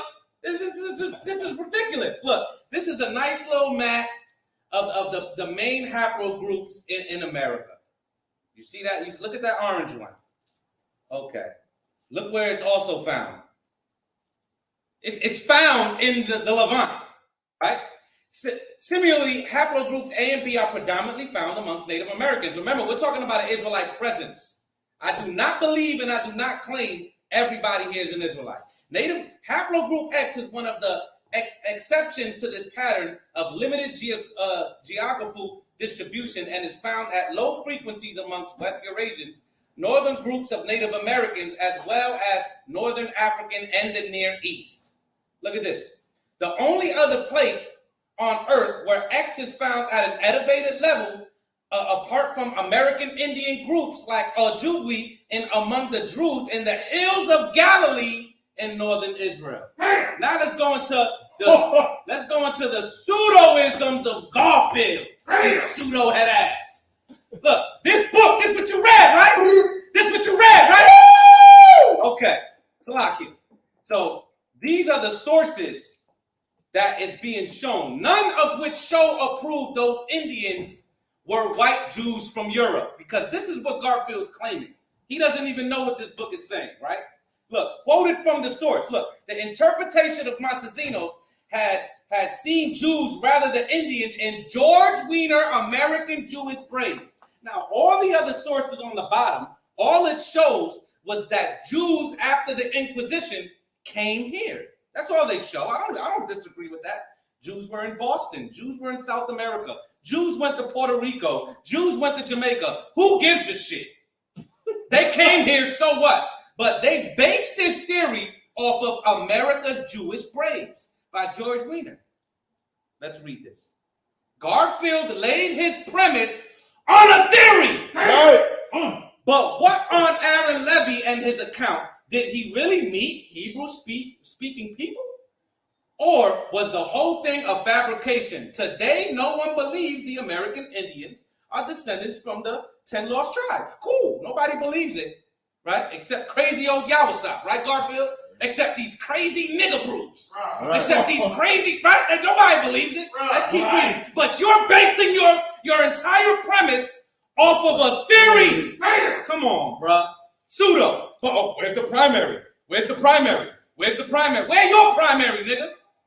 But during the 1970s, American scholar George Weiner came up with an interesting theory. Shout out to my twin. You know who you are. I got this from you. Which he published in the article, America's Jewish Braves. According to Wiener, Aaron Levy did encounter people who knew the Shema, but they were Spanish crypto Jews from the Inquisition. Oh, this is a theory, Garfield. You brought out something that was a theory. Let's talk about some linguistics. Look at this. The Seminoles of Florida, right? Look what they said. Javed, Javed, Yehovah, Yehovah. They were saying this while they were singing. And this is none but a Hebrew scholar would have caught the word with an understanding of its meaning. Look at this. A study in Hebrew and the Indian languages. Going into that same word I talked about, Balaam. All of those people that were labeled Balaam this, Balaam that, Balaam this, Balaam that, all throughout the oral traditions and the things that were written down. The Nato language itself has been shown to have many Hebraic Semitic roots. What the hell are we talking about, man? The Anacalyptic, look at the book on the right. Let me read the highlight. Mexican language is so full of Hebrew words as to be almost Hebrew. Let's keep going. Look at this. From the Star in the West, right? What people don't know is in the Caribbean islands, they call their chiefs the chacmas. What does that mean? Right? Why in the northern, the people in the north and in Peru were saying Yehovah or hallelujah? Why is this recorded? Right. But Garfield doesn't want to deal with none. Nigga, you base your premise off a theory. What the hell is you talking about, man? I'm done. Time. The topic tonight is there an Israelite presence in pre-Columbian America? Make sure y'all are hitting the Cash App, hashtag Ask Brother Garfield to support the podcast and all these heavyweight debates of Brother Garfield of the Dagger Squad. And as we just finished, Brother Yawasap of Ram Gadal Gabarian. We are in the second round rebuttal area. We're moving over to Brother Garfield's rebuttal for 5 minutes. The clock is set. Brother Garfield, I see you have your screen shared. The time will start when you start. Hey, Yawasap, I'm going to show you why you should even debate Garfield. And I'm going to show you right now. He just jumped out the window and said it's based on a theory. Ladies and gentlemen, this is the primary account right here. The Hope of Israel. And guess what, ladies and gentlemen? This is what the person is reporting. Montesinos claims he is from the tribe of Levi. He says that the tribes, these people that were there traveling with him, said the same on Israel. Hear, O Israel, the Lord our God is one. Right? Now watch this. Those men are somewhat scorched by the sun. Some of them wear their hair long down to their knees. Others of them shorter, and others of them much as we commonly cut it. I don't have to shout. Whose skin gets scorched by the sun? These are white people. Montesinos' brothers is not the Indians. If you read the source, the primary source, Montesinos was not talking about the Israelites' brothers saying the Shema Israel. He was talking about that they repeated it because they are converts. They were taught by these people who had scarred skin that was white. So how is it a theory? You just jumped out the window and fucked the whole debate up, screaming for no reason. They were not that, bro. The brethren are the sons of Israel and brought thither by the providence of God. And how do we know? They got into a war with the Indians. The Indians admitted it. That's how they started worshiping the God of Israel, because they were fighting against them and they got their ass whooped. So they said, we got to submit to this God that these guys worship because they're kicking our ass. You see, you got to read the primary, beloved. Then you won't have to jump out the window. Don't come at me like that I ain't the best out there, bro. So the Indians tried to kill off the Jews, but they got killed off and acknowledged the Jews' God is the right God. They are converts. The Jews who were there were white Jews or light-skinned Jews that got scorched by the sun.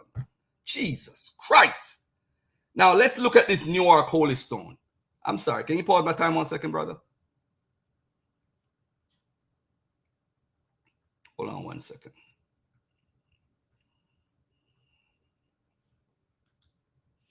All right. Thanks for pausing. All right. You could start back. The New Ark Holy Stone, ladies and gentlemen, The reason why this is a hoax, because the guy, he doesn't, you see, this is why I know you're not a good researcher. You're looking for things to agree with you and not look at the whole story. Now, this New York Holy Stone, for those who don't know, they found one first in 1860, right? When they found the first one in 1860, it was written with modern Hebrew. So the guy, David Warwick, he went back and created another one with some sort of ancient Hebrew writings. Nobody believed him. But guess what? The radiocarbon date of the documents go back to the 1st century. So it wasn't from late time or whatever, but it's also written in a modern format of how you would write the Hebrew. So that's how they know it wasn't ancient. But if you listen to Yawasap, you would believe everything that he's saying like he's right on point. Garfield is killing you. Why is there a controversy? Because guess what? Anything to do with Israel and the lost tribes, it was very, you see, what's happening in America in 1960? They were debating about monogenesis and polygenesis. High tensions about slavery directly related to these ideological debates. Question of whether African blacks should be enslaved, President Lincoln election.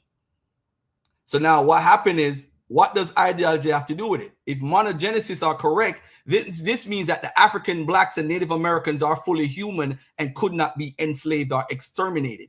Finding an ancient Hebrew artifact within an ancient Native American burial mound means that the Native Americans would have known about Moses and the Bible, thus providing proof that they originated from Adam and Eve. This is what the person was trying to do. They were even trying to mess with the election with Abraham Lincoln. It's a bigger story than what you think, bro.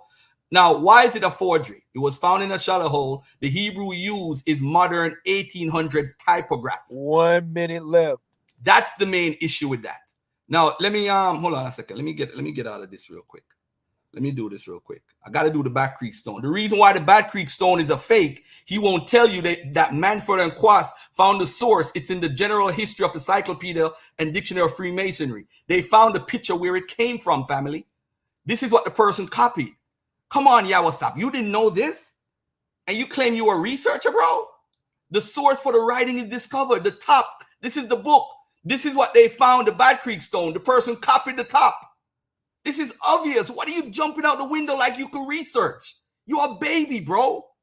The Bat Creek Stone is fake. The only reason you believe it because that's your belief. I keep telling you that. You got to put everything out there and make a decision. This Bat Creek Stone is fake. The New York Holy Stones is a hoax. The guy who found it said he may have been a victim of a hoax. Time. Come on, man. Come on. Really? Make sure y'all hitting the cash out. Hashtag Ask Brother Garfield. It's definitely a heated debate, which is what we expected. High level edification and tension. If you guys can, make sure y'all are sharing the platform. The numbers is raising. Make sure y'all are supporting the platform financially. It helps the debaters come together and bring out most of this edification to present to you guys so we can get a little further in our growth. Brother Garfield, if you can, before we move into the third round, can you take a second to speak about what the brother Rodney have going on in Chicago and demonstrate that link, and then we can move on into the third round. Just a quick intermission.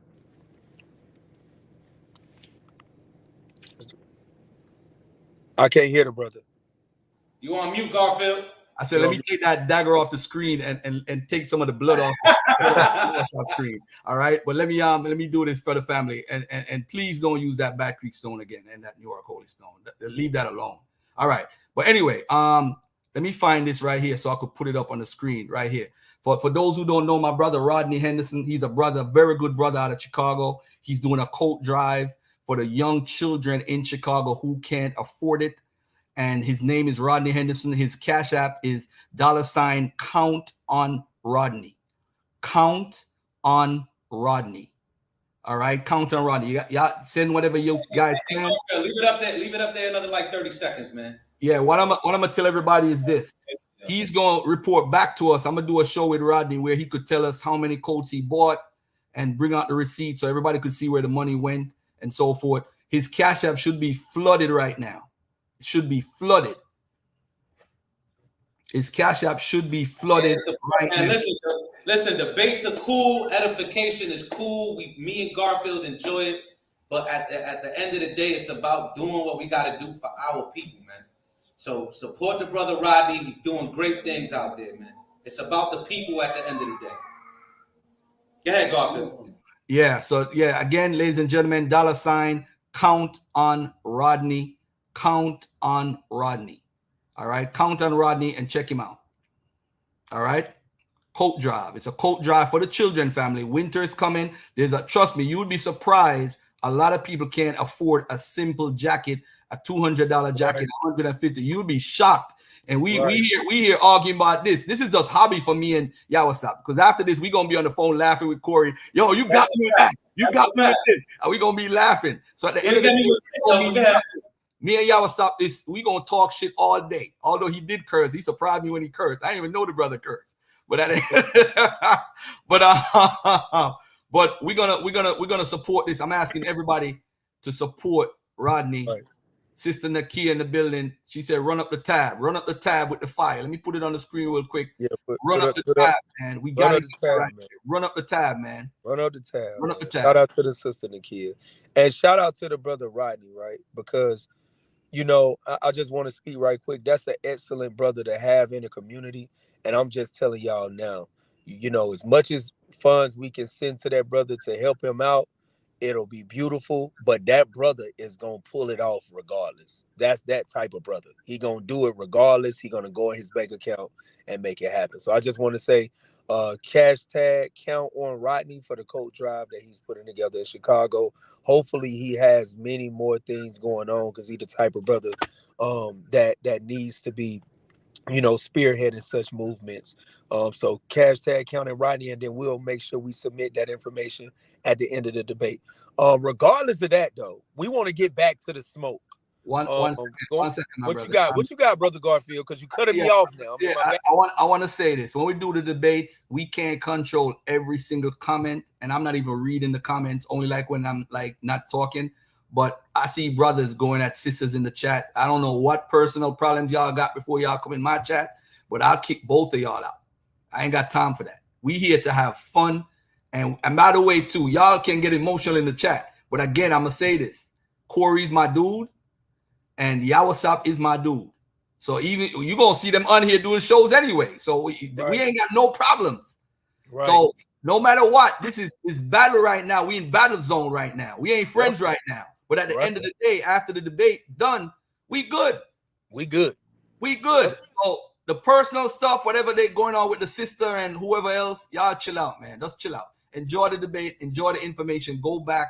Do some research. If you need a source from me, my email is askbrothergarfield@gmail.com. All right? Yeah. The topic of tonight's debate is there an Israelite presence in pre-Columbian America? We got the brother Yawasap of Run with Gabarium against the brother Garfield of the Dagger Squad. Right now, we moving into the third round. Both 10-minute rounds. Brother Yawasap will be going first. If we can take down Rodney's Cash App, I think it's still up. My bad. No problem. And brother Yawasap, will you be sharing your screen? Of course I will, my good brother. All right, so let me go ahead and get that up. Let me get that time set. Make sure y'all are supporting Brother Garfield podcast. Hit Cash App, cash tag, ask Brother Garfield. All right. Let me get that time set for you, brother Yawasap. The time is set. Let me share your screen.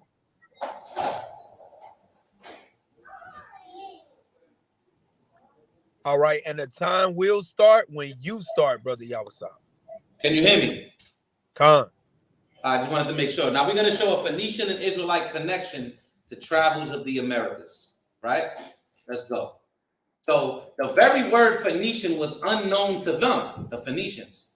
The label was passed on them by the Greeks and preserved by accident that the Greek language and its literature and not the Phoenician have been passed down to us, right? You see the source there. Now you also see in Capan, Honduras, that they're having images of elephants. Hey, are there elephants? All right, let's keep going. This is a quotation attributed to the Carthaginian rabbi, right? It says, from Tyre to Carthage, the nations know Israel and their father who is in heaven. But from Tyre westwards and from Carthage eastwards, Nations know neither Israel nor their Father who is in heaven. I'm saying this for a reason. Now look at this on the left, right? This is at Tula, a Toltec capital, shoveling rubbish from the remains of houses, right? Has Phoenician seals on it, and a vase with a bearded, robe, mustache, tullock holding a bolt of lightning. Let's continue, right? It says, the Indian who wrought the rude outlines upon a rock at Dighton little dreamed that this work would ultimately come to be regarded as affording indubitable, it's a great word, evidence of Hebrew and Phoenician and Scandinavian and adventure and colonization in the Americas. See, I don't hide that many people came here. I don't hide that at all. But the point is the Brews came here too, right? Let's keep going. The Dighton Rock, right there in Massachusetts.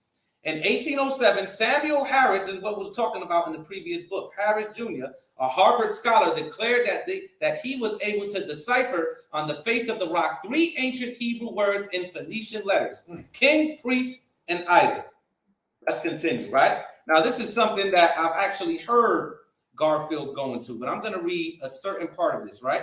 I'm going to read the right-hand side. This is from a book, Feast and Wisdoms of the Ancients and Timeline Books, published in 1990. It says, so-called inaccuracies of vocabulary and grammar cited by critics in 1874 had become, by 1968, mere idiosyncrasies of dialect. Similarities between the inscription in ancient Hebrew, once considered evidence of deceit, had since been documented as normal among Phoenicians, a people who mix readily with a number of other cultures. Moreover, Gordon's analysis seems to reveal no fewer 3 cryptograms buried in the tail.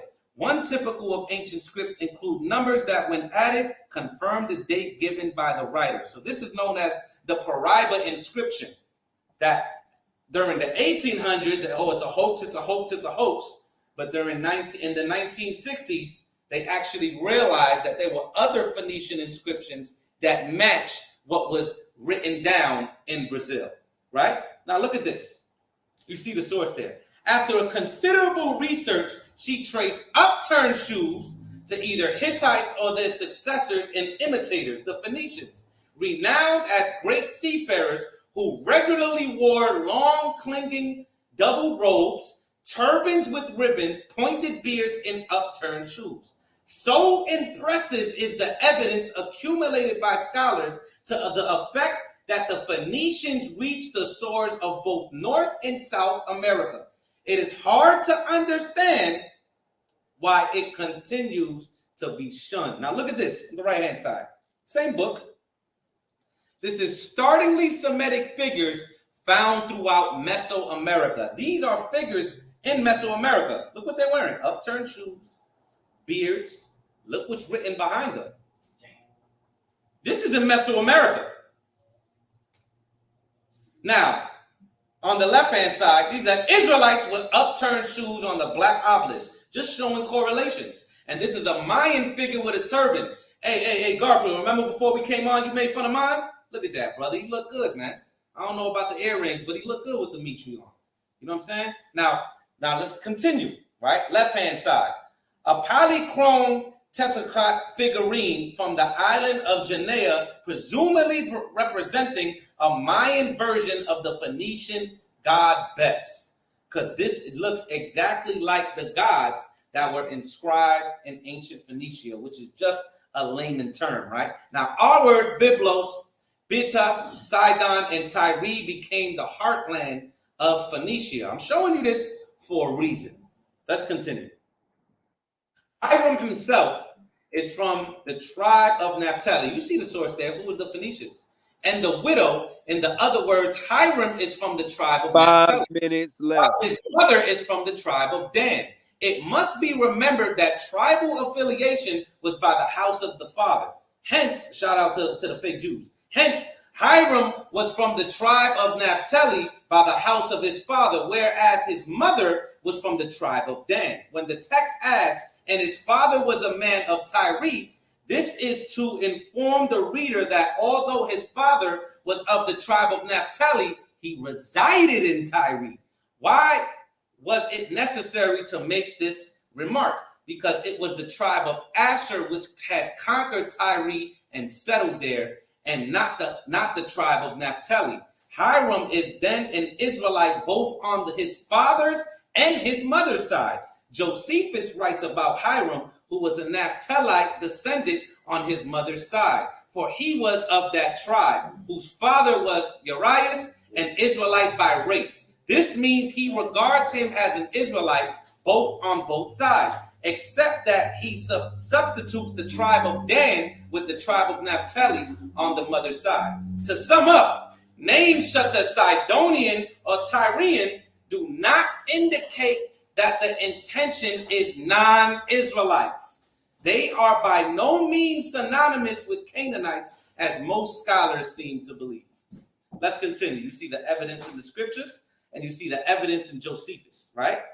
Right here. Now, Solomon sent an artificer of Tyre, whose name was Hiram. He was by birth of the tribe of Naphtali on his mother's side, but his father was of the stock of the Israelites. Let's continue.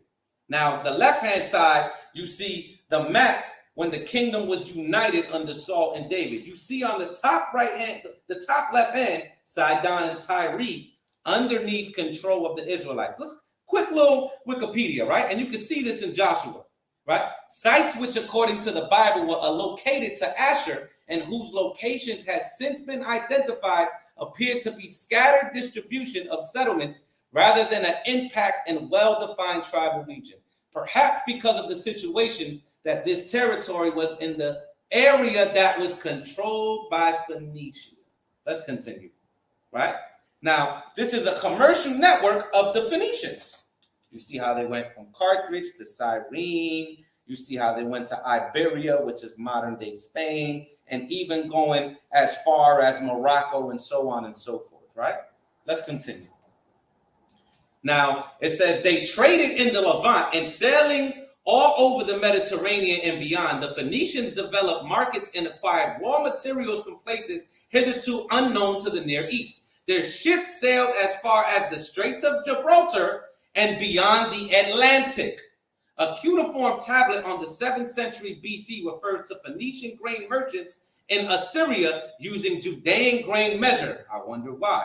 Inscriptions show that Phoenicians were widely present in Israel and Judah, not only in Galilee and the coastal plain, but also inland, even in places as remote as Kuntalet Adrad and the Negev. Let's continue. All this is being shown for a reason, right?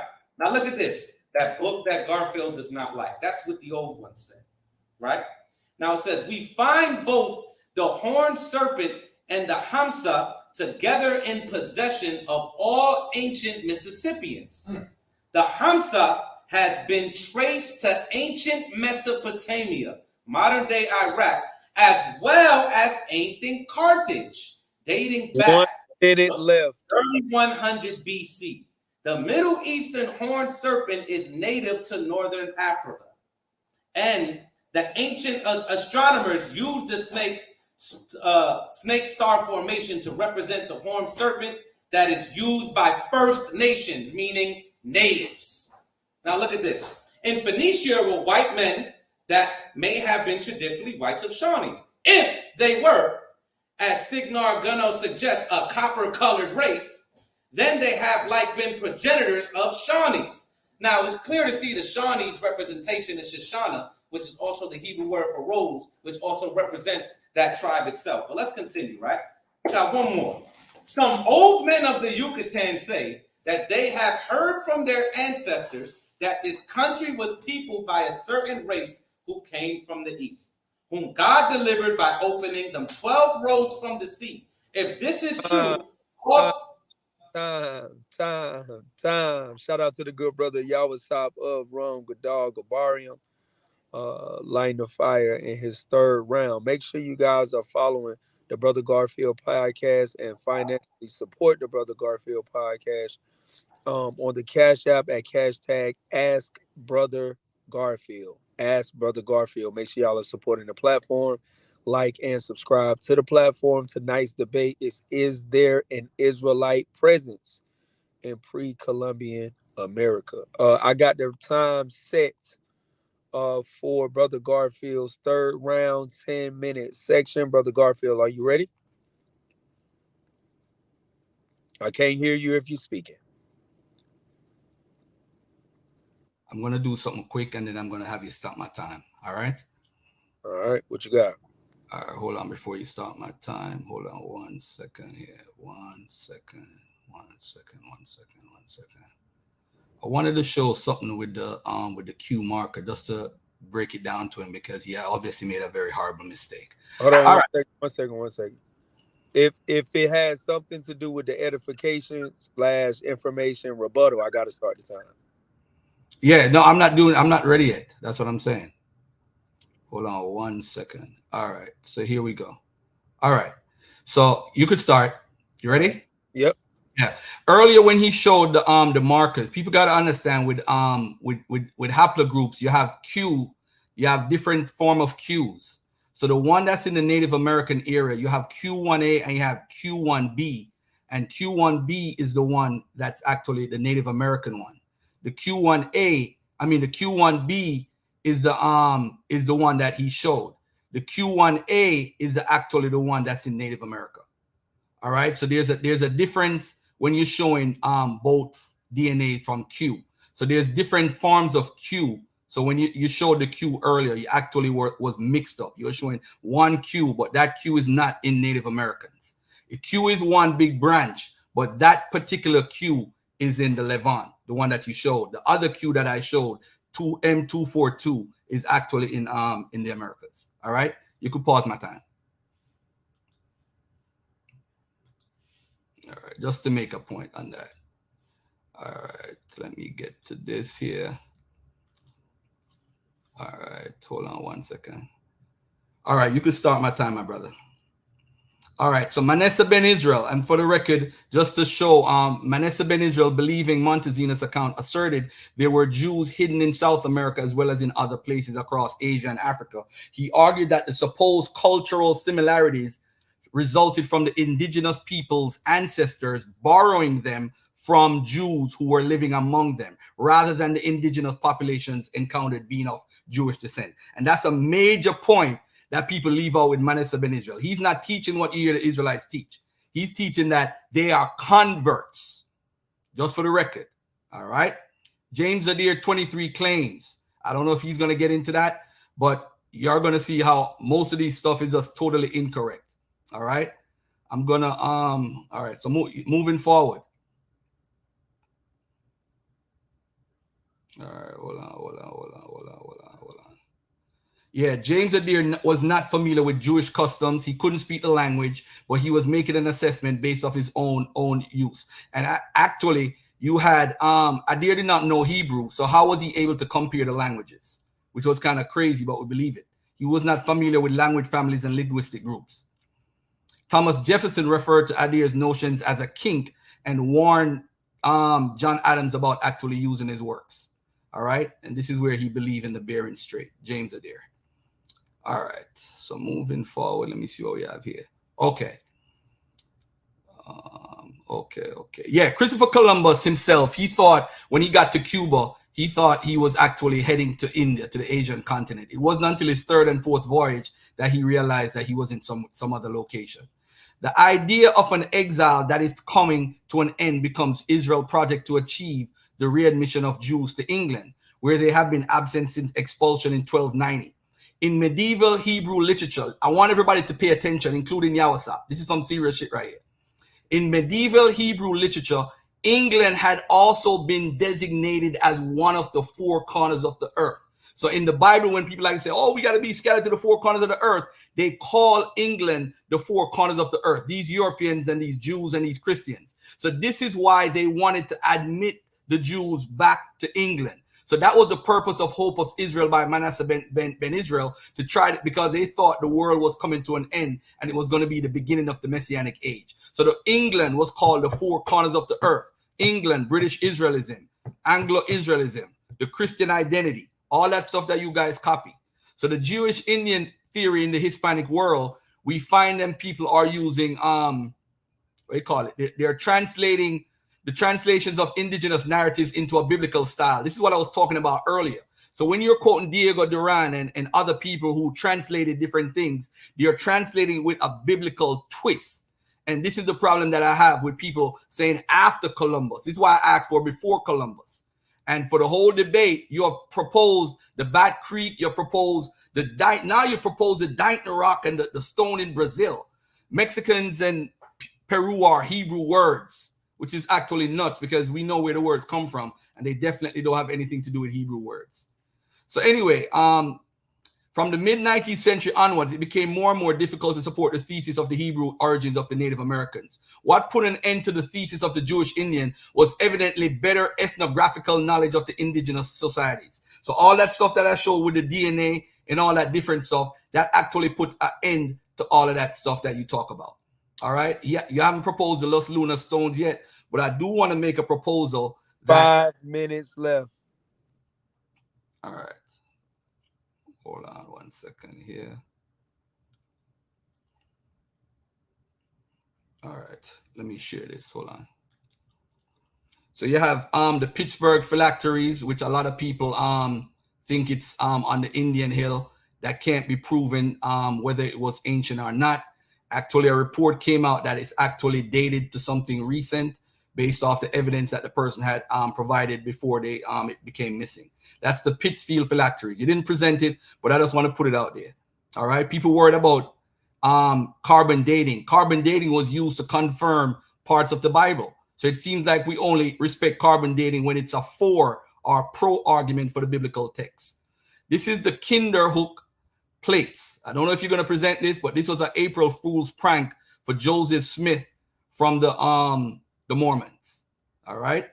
The Dighton rocks. I want people to pay attention to this right here. The Dighton rocks. This is an original picture on the right-hand side right here. The petroglyph.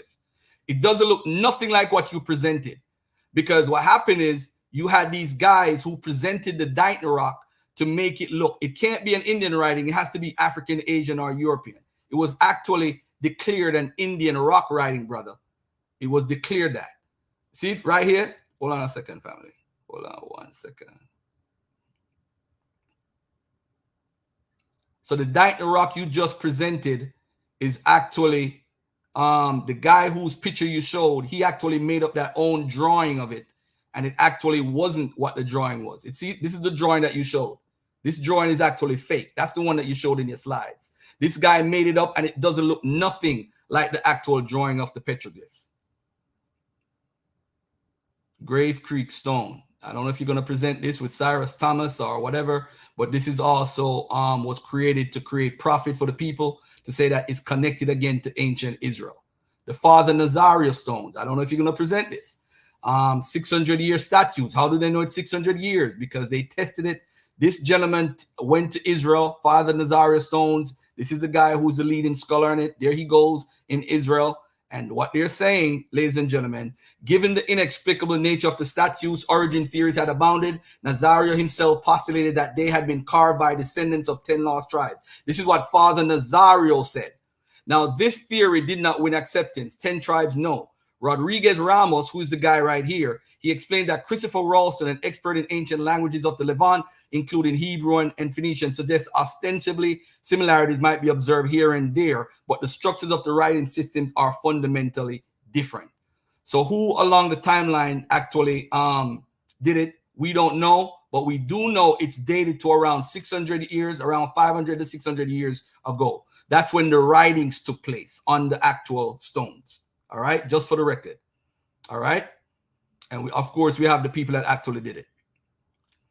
All right. And these are the script. This is the ancient Hebrew script on the right. This is the Nazario stones on the left. If you want to say that's Hebrew, make my day. This is the inscription in Brazil, the Parabia inscription, which is a forgery. Somebody created this whole stone, basically, again, for personal gain, trying to get in with the government to get funding and all that stuff. Again, Cyrus Gordon always agrees and said this is correct and so forth. But when the research comes out, it's a whole nother thing. All right.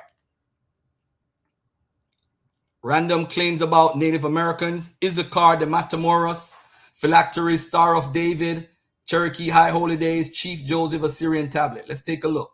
How much time I got left, bro? 1 minute left. Issachar of Matamoros does not come from Issachar, the Bible. It's actually somebody's name. The name was actually Itzakan, but when the Spaniards came, they mispronounced it as Issachar. Has nothing to do with biblical Issachar. That is wrong. It's pseudo. All right. This is the morning prayer phylacteries that you see a lot of people posting online. This is actually the stele of Tepalaxo, Veracruz. I think you actually did show this earlier. The Mormons are the one that put out this translation and try to imply that it's something special on the side, but it's actually a game that the native people made, and it has nothing to do with what they're trying to imply. All right. Hold on a second here. Okay. One last one. Unexpected Faces, the Star of David. The Star of David on the phylacteries or whatever, massive Inca stone star shape. Time. Make sure y'all are cash apping and supporting financially the cash tag Ask Brother Garfield Cash App. We have just concluded the third round. The topic tonight is there an Israelite presence in pre-Columbian America? We got the brother Yawasap of Wrong with Dog Barium going against Brother Garfield of the Dapper Squad. Make sure y'all are supporting the platform, sharing it. We are now moving into the third round rebuttal. Both of you guys got 5 minutes on this one, correct? We good? 5 minutes? 5 minutes? Yes, sir. Con. So, Brother Yawasap, would you be utilizing your screen? Yes, I would. I'll talk first and then I'll let you know. So be on point. All right, good deal. Let me set the time right now. All right. So the time is set for 5 minutes. I will call it at 1 minute. And the time will start when you start. All right. Garfield continues to just argue about things that I never even brought up. I would have loved for him to actually deal with certain things that I said. And that's just ridiculous. Even with him showing, it literally showed that they asserted that Jews taught Indians. What does the word asserted mean, Garfield? Does that mean that it happened, or is this an assertion that the Jews that came here, that were exposed from Europe, were teaching Indians and converting Indians? That you're just making stuff up, bro. Right? I just want to deal with something real quick. You can share my screen now, right? You can share my screen. All right, so these are things that's never talked about the Los Lunas Stone, right? So you see on the top left-hand corner, you'll see where the 10 Commandments is saying it's scribed. You'll see at the top, you'll see the Most High's name, and then you'll see Allah Hayanawa, right? You'll also see that, right? You don't know what Hebrew is, so that's cool. So then you'll also see something known as a zodiac stone.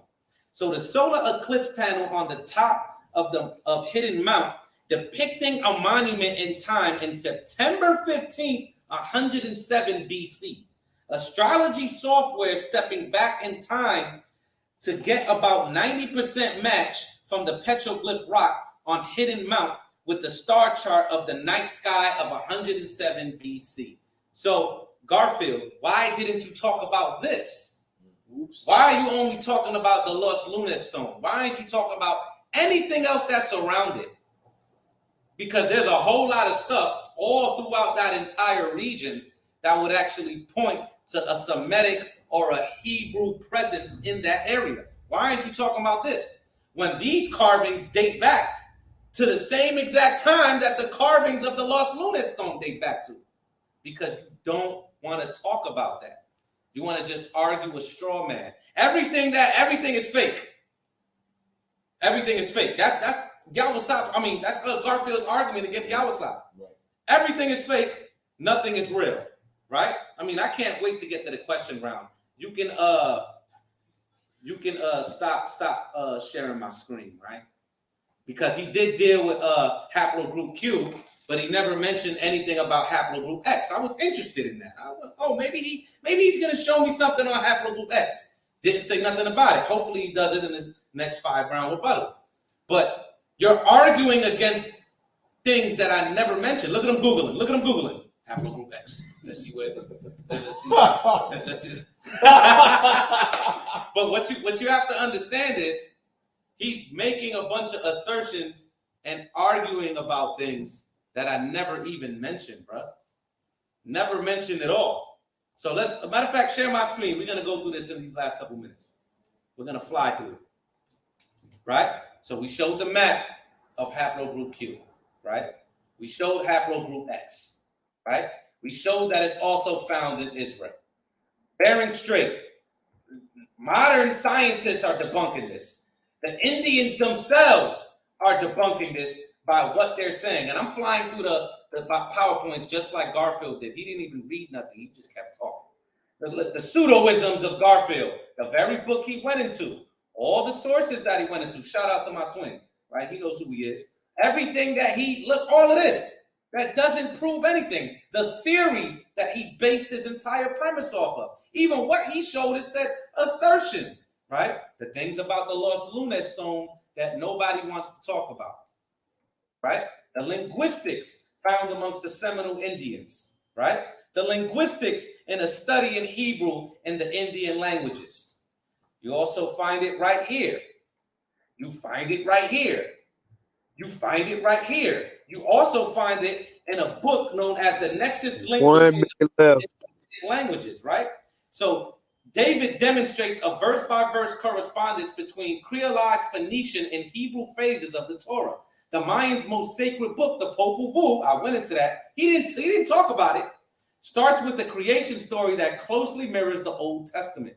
And these weren't white people translating this. I don't know where he's getting that from. Then he showed a bunch of things that which was post-Columbian, not pre-Columbian, saying the Indians drew this out, when those are all codexes made by the Spaniards themselves.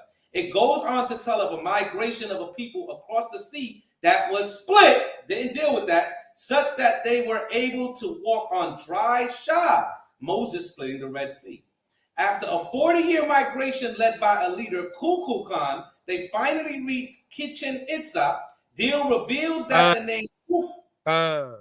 Let's get a third round reset on the 5 minutes. That was Brother Garfield. I'm going to slack you. That was Brother Yawasap of Rum Gadal Gabarium's third round rebuttal 5-minute section. We're moving on to Brother Garfield of Dagger Squad's 5-minute section of the third round. Brother Garfield, are you ready? The time is set. Would you be sharing your screen, Brother Garfield?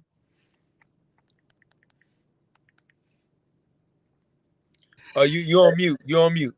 First of all, you could start the clock. I gotta say something to the brother, man. Listen, haplogroup X is a mitochondrial DNA. That's for the female. So you don't even know what you're talking about. That's why I don't even respond to foolishness. But if you want me to respond to that, bro, leave the DNA alone. There's a reason why Hebrews don't deal with DNA. Now, ladies and gentlemen, I brought up Montezinos for a second, right? Now, how is it an assertion when two people go to war and they say to what's his name, to Montezinos, that they accept that God now? It's not a theory, bro. They accept the God of Israel because they got their ass whooped. So Katazar, who is texting you, that's your twin, is getting dagged at the same time. The primary says that. So it's not an assertion. So those people were converted by the Jews that were there who kicked their ass. The white Jews. Dead. Come on, man. Cut it out. Now, the reason why I showed all that other stuff, family, is because a lot of people make these claims, and they're already in my slides. Well, let's address another thing. What did he say? Did he say anything else that I need to respond to? He hasn't shown. You see, this is the problem. Nobody believes this stuff. There's no scientist that believes this stuff. I'm not saying to appeal to scholarship, but if nobody accepts it in academia, why should I accept it? That means it's groundbreaking news. All this stuff has already been debunked, bro. What you're bringing is late. This is why there's no such thing as a Hebrew Israelite scholar, because all you guys do is push nonsense and pseudo scholarship. So there's nothing to debunk. This, what you're presenting, is for the people in the audience who believe. They're going to say you're winning because you're repeating what they've heard before. But to a person who knows the information, it's pseudo. And it's always been pseudo. Now, let's take a look at this right here. Pause my time for 1 second, please.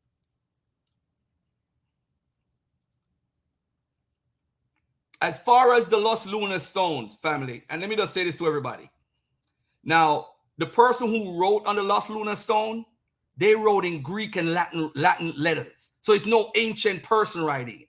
So what scholars have come up with is with a theory, because the person who wrote it made a lot of errors. They use dots at the end of sentences, something that word dividers are not that way. They use word dividers, not sentence dividers. So they use word dividers. They also use Greek letters right here. I can show you the Greek letters right now. Right here, see the Greek letters. Look at the Greek letters for hey and all that stuff. They're using Greek letters and Latin letters. Why is this ancient if they're using Greek and Latin letters? And they're writing in scripts, the Iberian Peninsula script, which is proof that the Iberian Jews. There's also proof that the Iberian Jews went to New Mexico. So that's the current theory right now, bro. You got to get up to date. I'm not saying it's a hoax. I'm saying that Iberian Jews may have wrote it. That's the best case scenario, but it's not ancient. It's only ancient to someone who wants to believe it's ancient. All right, let's look at I deal with Father Nazario. Let's deal with the language for a second. The Udo-Aztec language and Hebrew. Cross-cultural linguistic analysis, VSO versus SSO. Let me put this dagger on the screen so you will never repeat that pseudoisms again. Let me put this on the screen. When anyone says there's a language connection, family, this is the basic you could do. And I want everybody to pay attention to this. This is the Jewish feast, the Cherokee feast. All right? The writing system, the typology. I want y'all to look at this right here. The Cherokee and the ancient Hebrew. They're not connected. All right? Do Israelites have spirit animals? I doubt it, but we 1 minute left. Yeah, this is just let me just do this last thing here. They got 13 days in the week. Hold on, let me come out of this right here. Hold on 1 second. Here we go. This is what I need. I want everybody to freeze this and look at this. This is called linguistic typology. All right? And Yawasap, take your pen and paper and learn something. Subject, object, verb, subject, verb, object. This is called the way the linguistic typology, how the language is written. Cherokee and Udo-Aztecan is a subject, object, verb language, meaning they would say cows, grass, eat. Now the Hebrews, they would say cows eat grass, and biblical Hebrew would say eat cows, grass. They are not the same language. This is the ultimate proof of it. They don't write the same way. They don't focus the verbs, the nouns the same way. They are different. So they are not the same language. Stop repeating pseudoisms. Nobody takes that guy Stubbs serious who wrote about the Uto-Aztecan language and Cherokee and all that stuff. Time. Make sure y'all cash app and support the Brother Garfield podcast. Hit the cash tag, ask Brother Garfield. Hit the cash tag right now, ask Brother Garfield to support the platform as well as support the debaters. Tonight we have Brother Yawasap of Ram Gadal Gabarium going up against Brother Garfield of the Dagger Squad. The topic tonight is there an Israelite presence in pre-Columbian America? We'll get to the Rodney event that he has going on after the questionnaire round. Right now, we're going straight into the Q&A. This is the Q&A round. It will be 7 minutes each for each debater. Yawasap will be putting Garfield on the hot seat first, but it's 5 questions, meaning if that 5th question kind of runs into the 7-minute period to where it comes close to the complete time, I would allow that question to come out in its completion, and then I will also allow the person who's on the hot seat to give a full answer. Does Brother Yawasap and Brother Garfield agree? Yes, sir. Yes, sir. All right, good deal. So right now, Brother Yawasap, you will be putting Brother Garfield on the hot seat, but will you be sharing your screen? Nah, I'm not gonna share my screen. Nope. All right, so it'll be roughly about I would say about a minute and 20 seconds, something like that, in reference to the answering section of each question. If you can make the questions fairly clean and precise and concise and quick, and then it'll roll over to Brother Garfield to answer. Try not to drown all the time out if you guys can, but the time is set to 7 minutes right now, and the time will start when Brother Yawasap starts his question. All right, can you show me the dating process for the mummies you dated for 9,000 years old, and also the archaeological places you dated for 13,000 years old? I'm curious about that. I didn't show anywhere for 13,000. That was a child. They use what's called a rapid rate to check through DNA. That's how they dated the child. That's not dated that way. As far as the mummy, to be honest with you, I don't have that information on me. Okay. Can you provide anything outside of the Bible and native documents or accounts of the Americas showing a man touching the water with his staff to split the sea and his people walking across it for deliverance? No. Okay.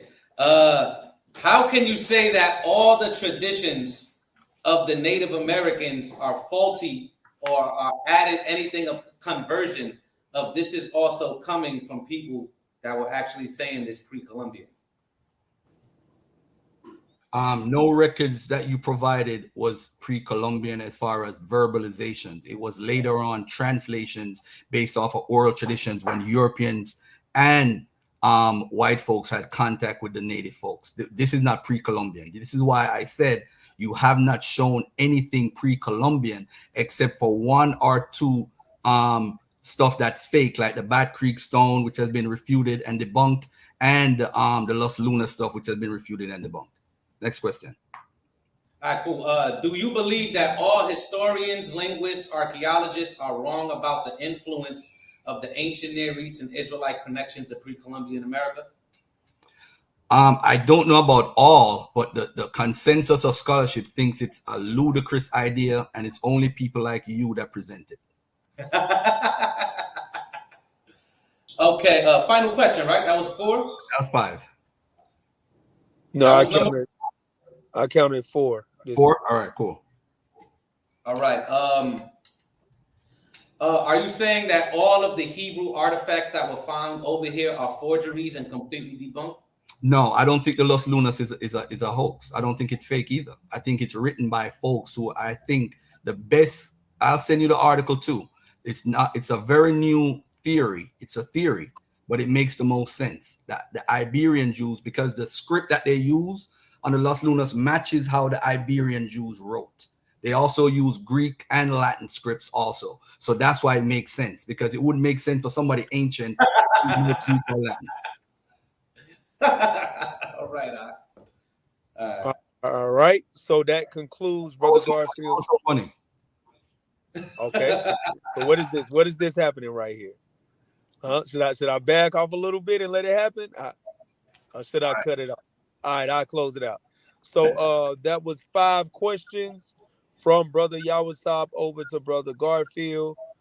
We will reset. If you're just coming in, tonight's debate is there an Israelite presence in pre-Columbian America? That is Brother Yawasap of the Rum Gadal Gabarium going against Brother Garfield of the Dagger Squad. Make sure you are supporting the Brother Garfield podcast. He puts together heavyweight debates that we've seen happen in the last several weeks. Make sure you hit the Cash App, the hashtag Ask Brother Garfield. Now we're switching over to the 7-minute period of the question and answer round with Brother Yawasap on the hot seat, and Brother Garfield gets to ask questions. It would be 5 questions. If it comes down towards the last question, running into the time period, I would allow the question and allow the answer. Other than that, the time is reset at 7 minutes. Brother Garfield, are you sharing your screen? No, my brother. All right, good deal. So the time will start when you start your question. All right.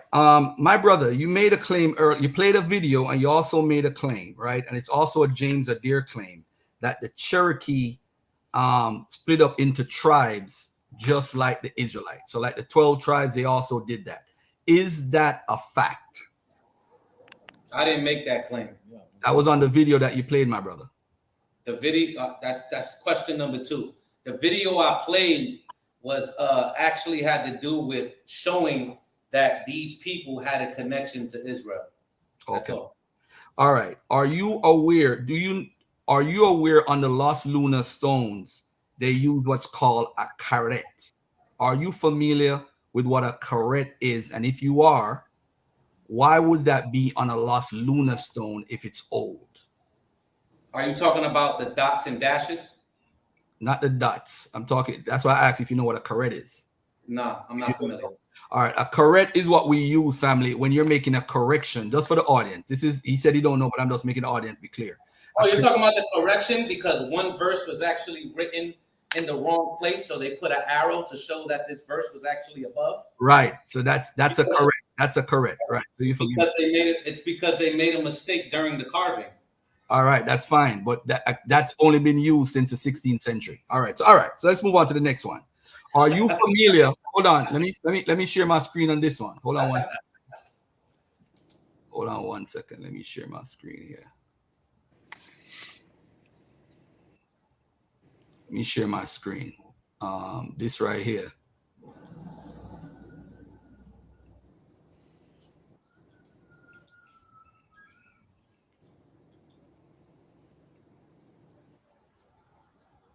Am I sharing? Mm-hmm. Yes.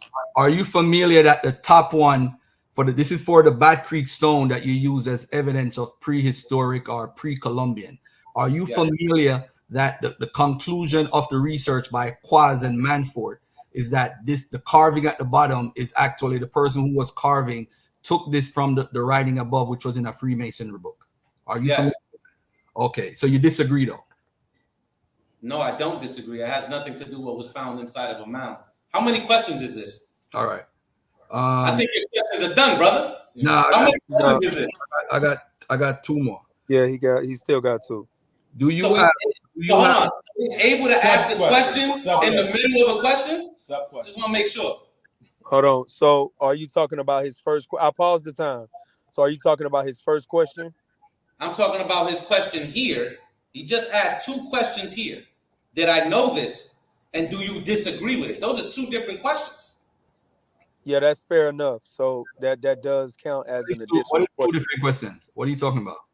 You did it 2 times. I answered the initial question. You did it with I just said I talk for clarity because you obviously when I spoke about the caret, you didn't know. You didn't. If I could have did the for clarity during my Q&A because I wanted for clarity. Can I just get my 2 more questions and we're done? All right.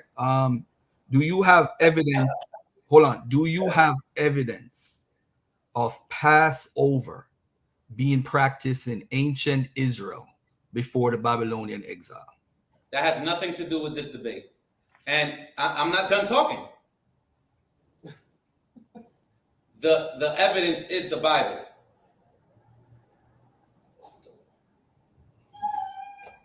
All right.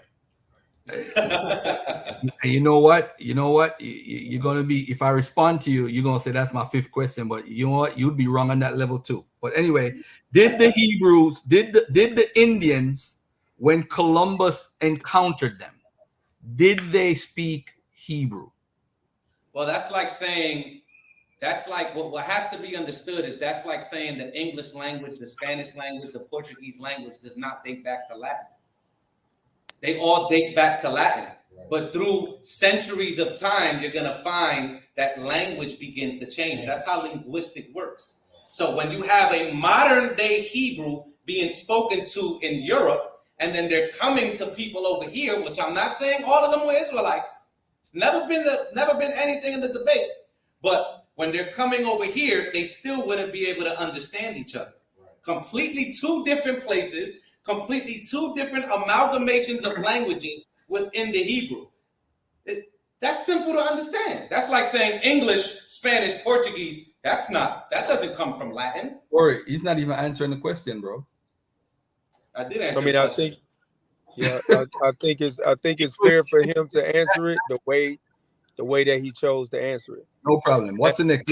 Yeah, but you kind of cut him off, so you can't cut him off. You got to conclude.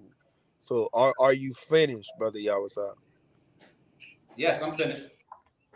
All right, good deal. So that was the final question, correct, brother Garfield? Yeah, Correct? that's the final question. Mm-hmm. All right, good deal. So that's time on that.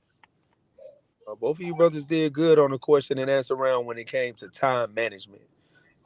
Shout out to the good brother Yawasap of the Run with Dog Abarium, as well as brother Garfield of the Dagger Squad tonight. Throw in the chat who you feel took it. Now, of course, we got to do a lot of research on a lot of this information that we. Let me do a poll. You got to throw in the chat who you feel took it. We got 300 people in the room. Tonight's debate was: is there an is there an Israelite presence in pre-Columbian America? All right, so it's important to support the platform. Hit the cash app, hashtag Ask Brother Garfield. Ask Brother Garfield for financial support. Excellent job, both brothers. You came with slides, you came with the information. It's our job to analyze it. Now we're gonna roll over into the closing remarks. Brother Yawasap, you will be going first on the closing remarks. I got 5 minutes on the time. Now, brother Yawasap, if you can communicate to the people your social media handles, your school, all of the information that you would like to communicate to them, I will not start the time until you finalize that section. Will you be sharing your screen, though? No, I'm not going to share my screen at all, brother. All right, good deal. So it's on you. The time will start right after your social media handles. All right, follow us. Our YouTube channels are Rum and 144th. That's RAM and 144th. Follow us also on Rum University, where we do a lot of historical teachings, a lot of theological teachings on Clubhouse and on Fanbase. Just follow God First Gang. Shout out to the God First Gang. I know what it is. Garfield's part of the God First Gang too. He's really in my camp. A lot of people don't know that. But you can start my time now. So, to talk to Garfield, what I really wanted him to deal with, especially, was the first round. The first round, he didn't deal with anything in terms of what the natives wrote down themselves with the Exodus tradition, with the Tower of Babel tradition, with something such as close as Noah's Ark. Extremely close, and I hope he don't go no Epic of Gilgamesh. I hope he don't do that, man. But a lot of these traditions were also over here that you can tell were brought over here orally. He didn't deal with none of that. I already had and knew what Garfield was going to say. He's just going to say everything is fake, everything is made up. Some white Jews come over here, and even though I debunked that, then he accused me of screaming, but he was screaming around before. But that's my good brother. But I thought it was a good debate. I do want to thank Garfield for the opportunity. That is my brother. Shout out to Christian Corey, the best moderator on earth. Shout out to all the generals in Rum for greenlighting this. Shout out to all the Akim in Rum. Shout out to Priest Danya Allah, who always helps me with everything historical. Shout out to my twin. You know who you are. Keep sending me beats. But besides that, man, Kwame Yasharala, the victory was not for me. The victory was for Israel. And Garfield, you need to at least read some of your slides next time. Don't just, you just going by it and going, read something, brother. Don't just talk. Read a little bit, But besides that, y'all my brothers, man. Shalom, shalom.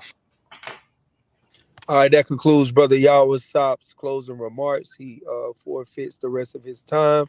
Make sure y'all are following, liking, subscribing to the Brother Garfield podcast. Brother Garfield, I got the time set at 5 minutes for your closing remarks. If you can, please start with your social media handles, your school, any information that you would like to provide to the audience. And then right when you get into the round or the information, then I will start your 5 minute section. All right. Social media, Instagram, Brother Garfield Podcast, YouTube, Brother Garfield Podcast, TikTok, Ask Brother Garfield 55, Brother Garfield on Clubhouse, Brother Garfield on Fanbase. All right. Let me see what else. That's about it. All right, let me do this. Hold on 1 second here. Let me see what we got. All right. How long is the closing argument? 5 minutes. 5 minutes. All right. So let me. You came up with the time. Damn. Hold on. All right. All right. So let me share my screen. And let's do some basic slides. I don't have to do nothing major. All right. I want to say to the brother, a lot of the stuff that you brought, 99% of it was actually some pseudo information that has been debunked and refuted. I did go through pretty much all the stuff that was claimed in the first round. The 7-day rest, the 7 feasts, the port, the James Adair, Manasseh ben Israel, 10 tribes, Assyrian exile, Cherokee, Chief, River One. Now, you wanted me to address Passover and Exodus. Ladies and gentlemen, I'm going to address that in a minute, all right? The Newark Holy Stone.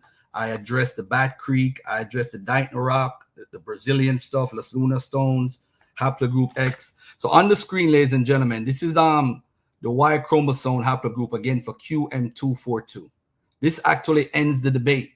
This proves that there's no connection between QM242 and the people in the Levant. They're not connected at all. He brought up X because he's illiterate when it comes to haplogroups and DNA. He thought he could Google something real quick and then come with a response. Haplogroup X is actually for the females. It has nothing to do with males and Y DNA. So he thought he debunked what I was saying. All right, so let me move to 106. Hold on 1 second here. 106. So this is some of the claims that I actually debunked. The Las Lunas, the Newark Holy Stones, the Bat Creek Stone, the Dighton Rock, the Pittsfield Phylactery, the Kinderhook Plates, the Grave Crook Stone, the Nazario Stones, some Barry Fells work that he brought, and the Brazilian Stones. Hold on 1 second. 150. Yeah, and I also touched on the Issachar, the Mataras, the language, the Star of David, the Cherokee High Holy Days, and all that stuff. One more thing here. 176. All right, so let me do this. So basically, how much time I got left, bro? Let me see if I could scroll through this real fast. How much time I got left? Corey. My bad. I was trying to hurry up and you got a couple of minutes. I was trying to hurry up and get back to the screen. You still good? All right. So basically, we know that the Assyrian exile is where the whole argument comes from or stems from. But the Assyrian exile, if we look at the records that's available to us in archaeology and through history, we could find the Israelites actually, most of them joined the army, were members of the army. They went into Egypt on ships, and it's documented throughout history where they were and what they were doing. The same thing with the Judahite stuff. They started the city of Judah and all that stuff. And Benjamin Tudela, this is what I wanted to bring out earlier. He's a 12th century traveler who documents that the people had 40,000 Jews, 10 yeshivas, and 28 synagogues in Persia and in Babylon and in Assyria, where the actual people went. So there was never really a lost tribe to come over here. The debate was over when I said this, but you guys believe you're attached to these 10 tribes, which never left. So we know for a fact that happened. But on the other hand, do we have any evidence being claimed that the Israelites practicing all these things before the Babylonian exile? Which if they left Israel at the Assyrian time period, they couldn't be following Sabbath, 7-day week, Day of Atonement, Passover, unleavened bread, first fruits, Feast of Tabernacles. There's evidence that none of this was practiced, even the dietary laws, until like around 2nd century BC. So ritual impurity, you can't be around a woman with menstruation. So making the claim that they copied this based on the people leaving is ludicrous because they weren't practicing it in the first place. And I yield. Oh, man. Finally got Brother Garfield of the Dagger Squad versus Brother Yawasap of Ram Gadal Gabarium after about 10 years of Yawasap chasing Brother Garfield and him. I'm just joking. That's my good brother. Make sure y'all following the Brother Garfield podcast. platform, subscribe to the platform. This is a very important space, not only for, anybody who follows the biblical persuasion. He stopped with a little time left. Let me stop that. Following the biblical persuasion, as well as anybody who gets into the information. Shout out to the good brother Garfield for having that. Brother Garfield, can you take over right quick if you got a second? I know you're checking your messages, but if you got a second to communicate to us about what Rodney have going on in terms of the event. Yeah, and let me give that a last shout out, and then if people want to jump on, we could jump on for a few minutes. I don't know how long my brother got. I know he ain't really got no life like that, but this was listen, if you go over the information, this was an easy win. Because we talk about it after this, but we get into that. Right? It was really easy, Garfield. It was really all right, easy. cool. All right, $ count on Rodney. Count on Rodney, and we could get that going on right now. $ count on Rodney. $ count on Rodney. What is that for? What is that for, Brother Garfield? That is for a clothing coat drive. It's for a coat drive.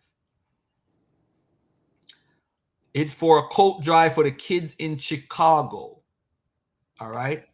I'm going to say it again. It's for a coat drive for the kids in Chicago. Please support my brother, Rodney Henderson. $ count on Rodney. $ count on Rodney.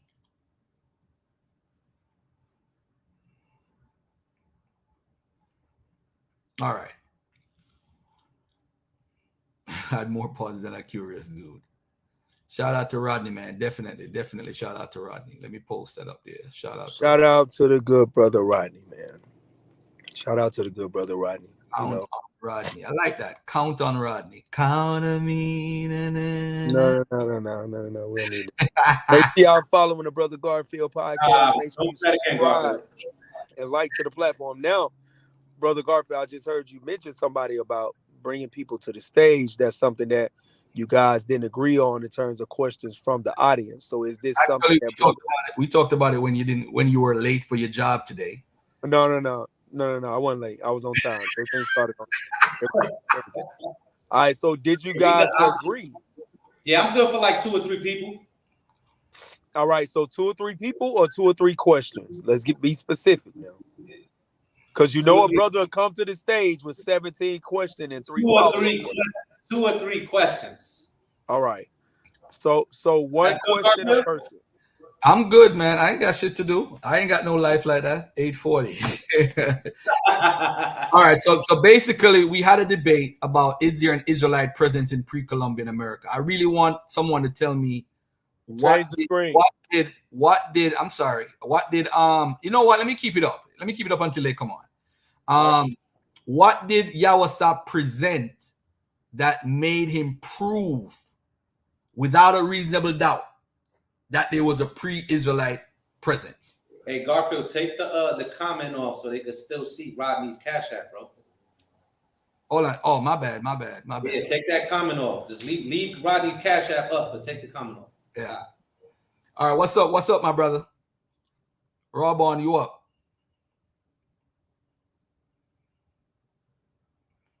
Rob, on you up. My favorite fan, you up. Anybody else?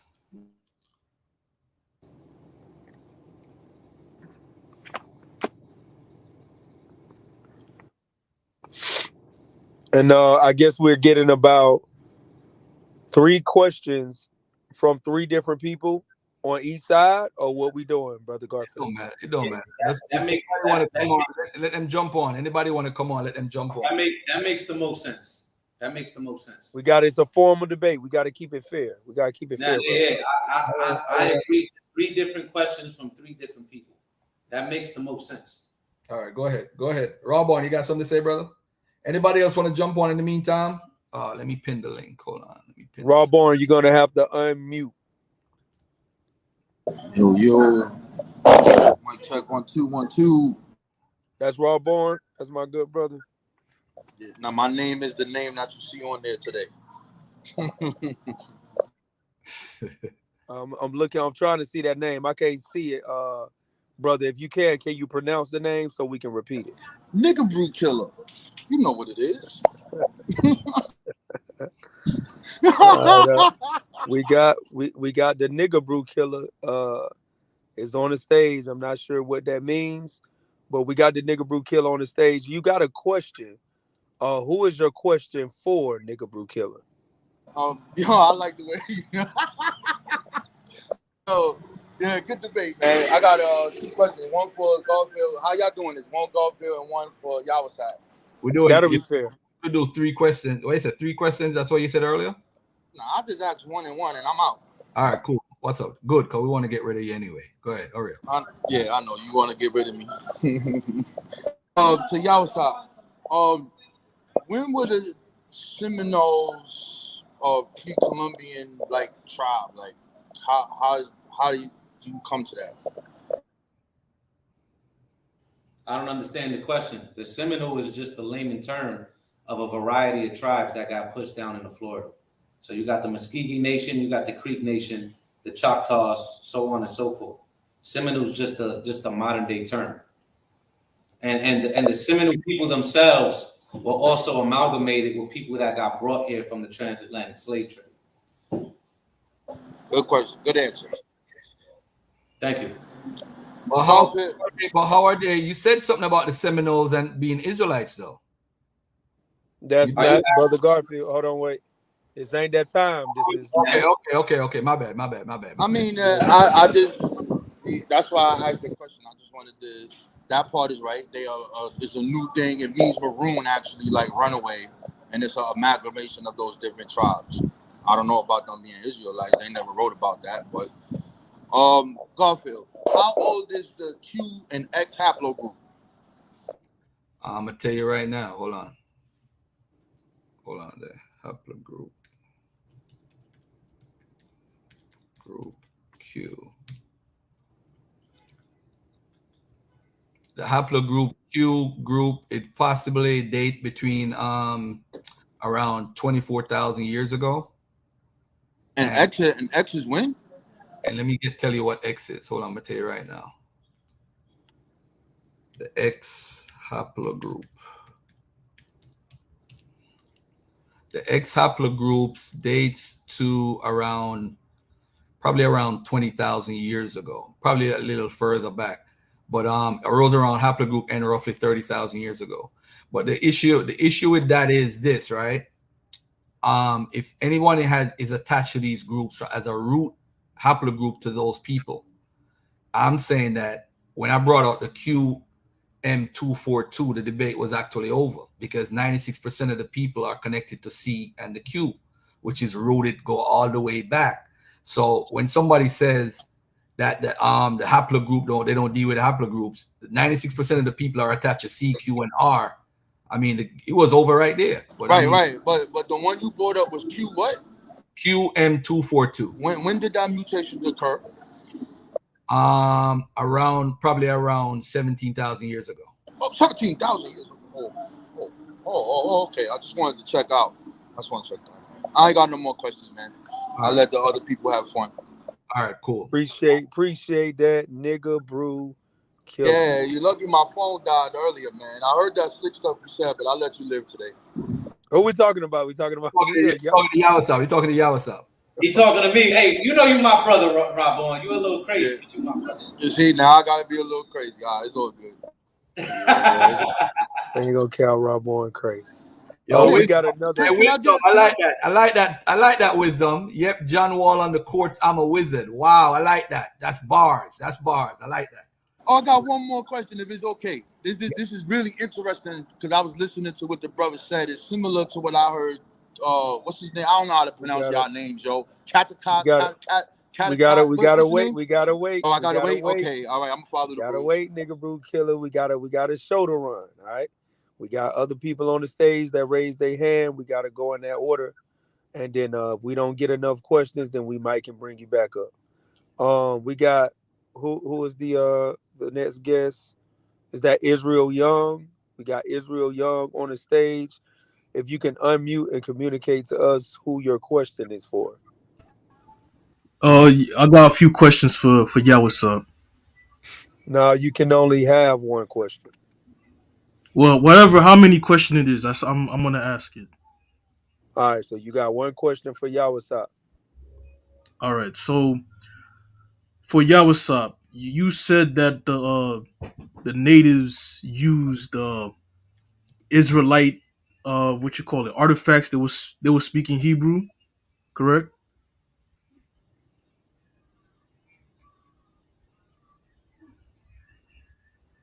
I thought I was unmuted. I'm sorry. They spoke certain dialects of Hebrew. Yes. Okay, so That's which the question, brother. You have nothing else to ask. no, Yeah. no, no. I do have to. It's a follow up question. That was one question. Y'all don't It was listen. a follow up question because everybody's asking 2 or 3 questions. I only get. Nobody asked 2 or 3 questions. Yeah. All right, And whatever. then I got it, brother Yawasap. You don't have to do that. He's just So shouting at there's me. not Like, come on, bro. just for clarity, if you can mute your mic.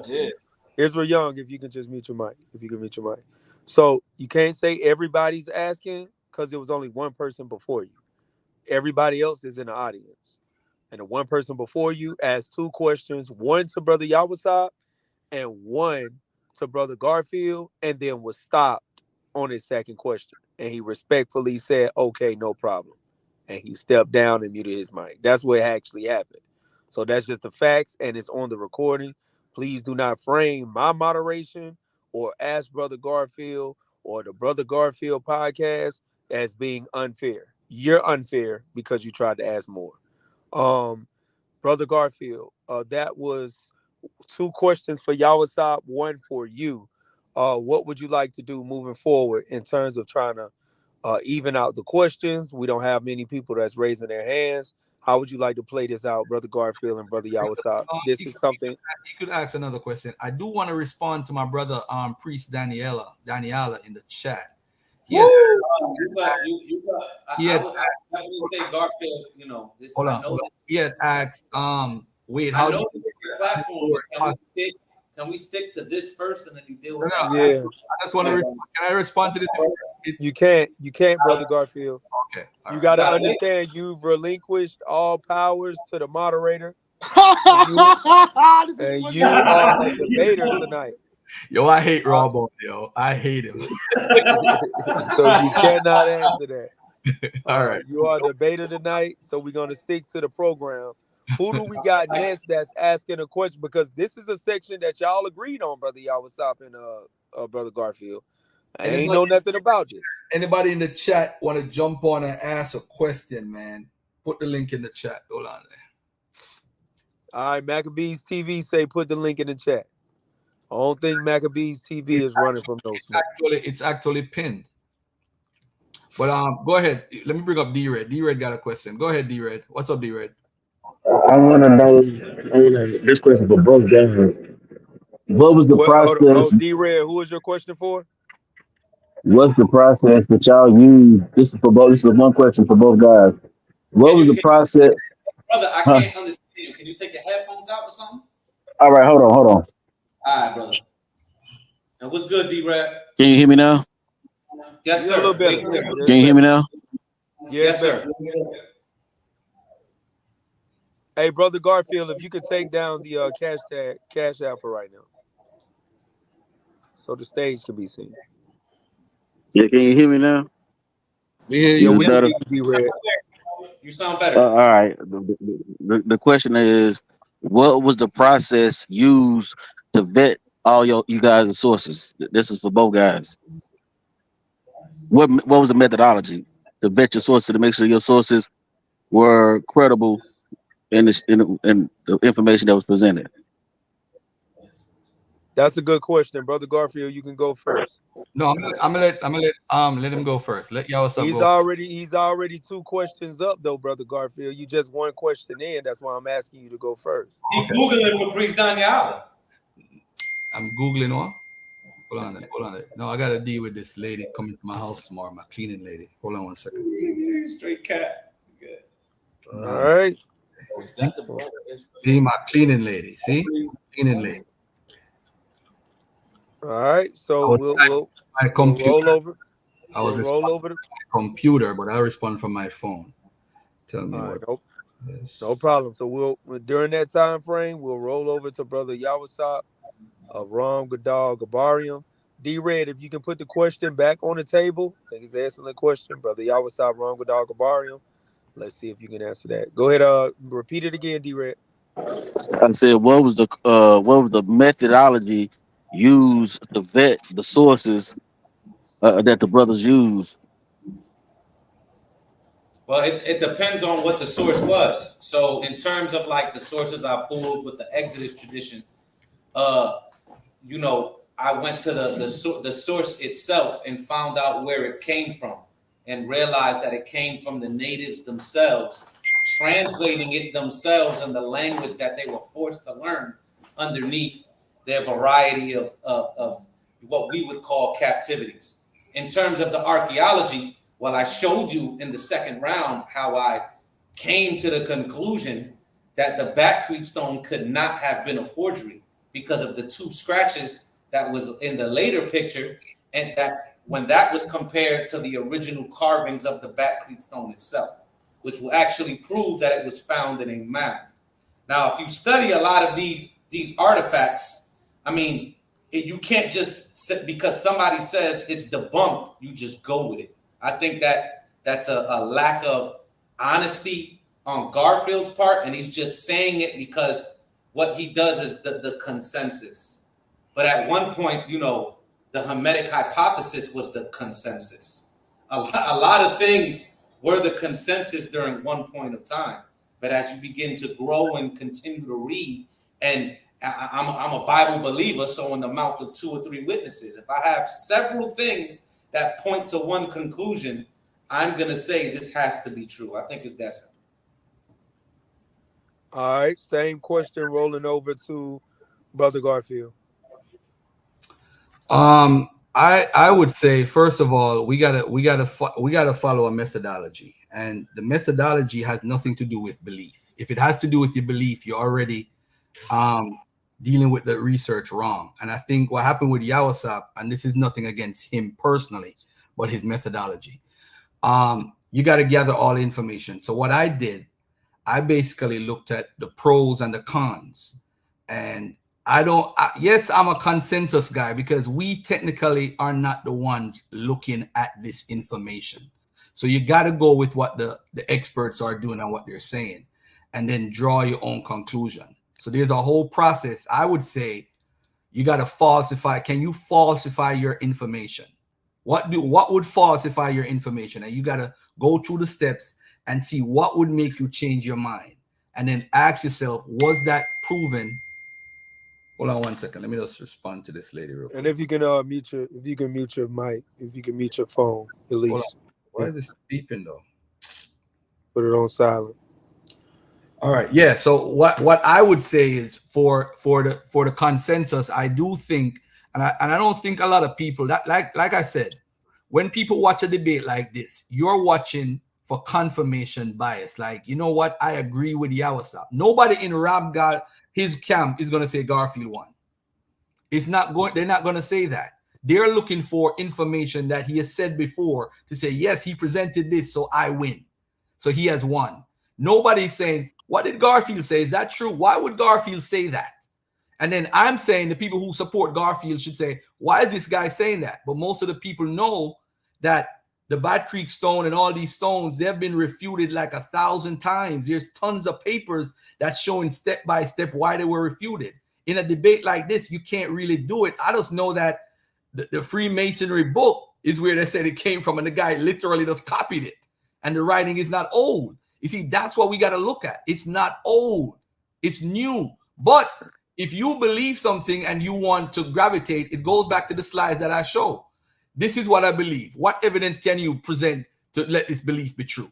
And that's how my brother seems to be researching. And most people that believe, because you want something, it's called confirmation bias. You want something to confirm your belief. So you're quicker to believe it, and it's psychological. You want it to be true.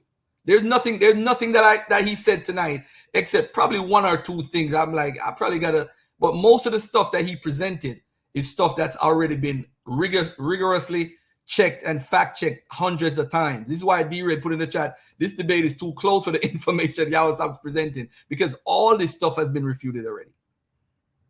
All right, we're gonna bounce it back. This will actually be the literal last question. That was 3 questions from to Yawasap, from Nigga Brew Killer, Israel Young Lion, and D Red, and then that was 2 questions from Nigga Brew Killer and D Red to Brother Garfield. So this will be the last question for the even 3 that y'all agreed on. We got Priest Daniel Allah of the Lions of Israel on the stage right now. This is a huge thing. He got a question. Priest Daniela, who is your question for? Both combatants can answer it, although Garfield did want to respond to something I asked in the chat. I don't know if that's going to happen before I ask my question or if it's going to happen at all. So I don't know what you want to do, Corey, as the moderator. Is that going to go? So the question will have to go to Brother Garfield, and the only way that Brother Yawasap can answer it is if Brother Garfield and Brother Yawasap agrees that he can answer it too. Okay, cool. So I noticed that when my brother, the Nigga Brew Killer, aka Rob Boyle, that's my guy right there. Shout out to Rob Boyle. Yeah, no doubt. So when he came on the stage, he mentioned about haplogroups Q, etc. And Garfield quickly agreed to it. And then I heard, the fingers tapping on the keyboard. I heard that. That's neither here nor there. Right. So Garfield, my question is going to be A and B, because I won't ask B if you already answered the first question. So do you agree that the Native Americans, some of them are haplogroup Q? Mm-hmm. Do you agree with Rob Bourne's assertion? Is that right? Yeah, and I was tapping my fingers because I was looking up what he asked me. Right. Okay, cool. So let me ask you a question. Aside from the haplogroup study of the Native Americans that have classified them as haplogroup Q, amongst other things, what other proof do you have outside of that Native Americans are not Israelites? I'm gonna tell you the reason why I asked that, because prior to the discovery of what is called haplogroups and the science of genetics, when people wanted to find out who people were, they used things like language, customs, pottery, archaeology, artwork, etc. They used a lot of different categories to classify who people were. That's how people identified who people were in the past. So are you telling me that haplogroups now negate language, customs, pottery, archaeology, and artwork? And if you say no, and I'm going to give you the floor, I want you to understand my question really concisely. If you say no, then what I would ask you to show me is outside of your haplogroup study, classifying them as haplogroup Q and others, what other evidence do you have to dispute what Yawasap was showing? Because he showed you language, he showed you custom, he showed you archaeology, he showed you artwork, so forth and so on. You say all of that is not true because of say they're in the haplogroup. Okay, so what else do you have to negate what Yawasap showed? That's my question. I appreciate this is the debate right here, and I want everybody to listen to this answer. What Priest is doing is a fear question based on his belief, and I respect that 100%. Now watch this. Yawasap never provided linguistic evidence. What Yawasap did was he read from our book. What I did is show the audience what's called a cross-comparative linguistic analysis, where what you do to start the process is, what I did was actually very scholarly. What you have to do, family, is find 5 common words that's in every language, whether it's mother, father, son, daughter, or the sun in the sky.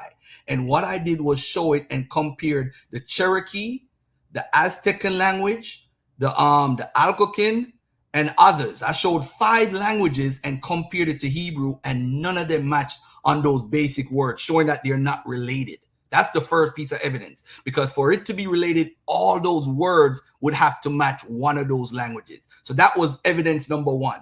Evidence number 2 was the fact that we know the different language families that they have, and I show that one is what's called a SVO language and one is a SOV language. That again showed there's no connection. That was 2 daggers right there as far as linguistics. He read something about the Uto-Aztecan language, and I showed that the Uto-Aztecan and Cherokee, it's in my slides, I showed it, that those were subject, object, verb languages, while the Hebrew was a subject, verb, object language. They're not related at all. So those 3 pieces of evidence kill the linguistic argument. As far as what you said about archaeology, I agree with you that the people from Peru, the Carol Supe people from 5,000 years ago, that I showed the structures that predate Egypt. I showed that. I showed the Brazilian stuff. I showed the mummies. The mummies, as far as dating, I think they use thermoluminescence, which is an actual method other than radiocarbon dating. So they use thermoluminescence dating systems. That's what they did for that one. And it's an estimate. It's not a definite, like if it's 9,000 years ago, that's an estimate, but it's around 9,000 or around 8,500. It's an estimate, but that's archaeology. We have the Belizean stuff in Central America, the structures. We have the Olmec structures. We have the Mayan structures. We have different structures of archaeology showing what a culture is doing. That's what we have now. As far as what he showed for linguistics, he showed a book and somebody on a commentary. He didn't actually explain how the languages are related and showed and prove. He didn't do that. In all fairness, he read something that the Uto-Aztecan, I remember clearly because I was prepared for that by Stubbs from the Mormon people did that. But we have to understand this whole premise though.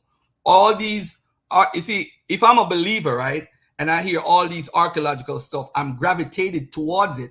But then you start thinking, why is this happening? Why people are saying it's fake? Because there was the Jewish Indian theory that was going on from the white folks came here. They wanted to push the whole millenarium theology about this is the end of the world. This is the messianic age. So the Jews and the Christians started jumping around. That's why they started calling England, which is one of the 4 corners. So now that explains how British Israelism rise.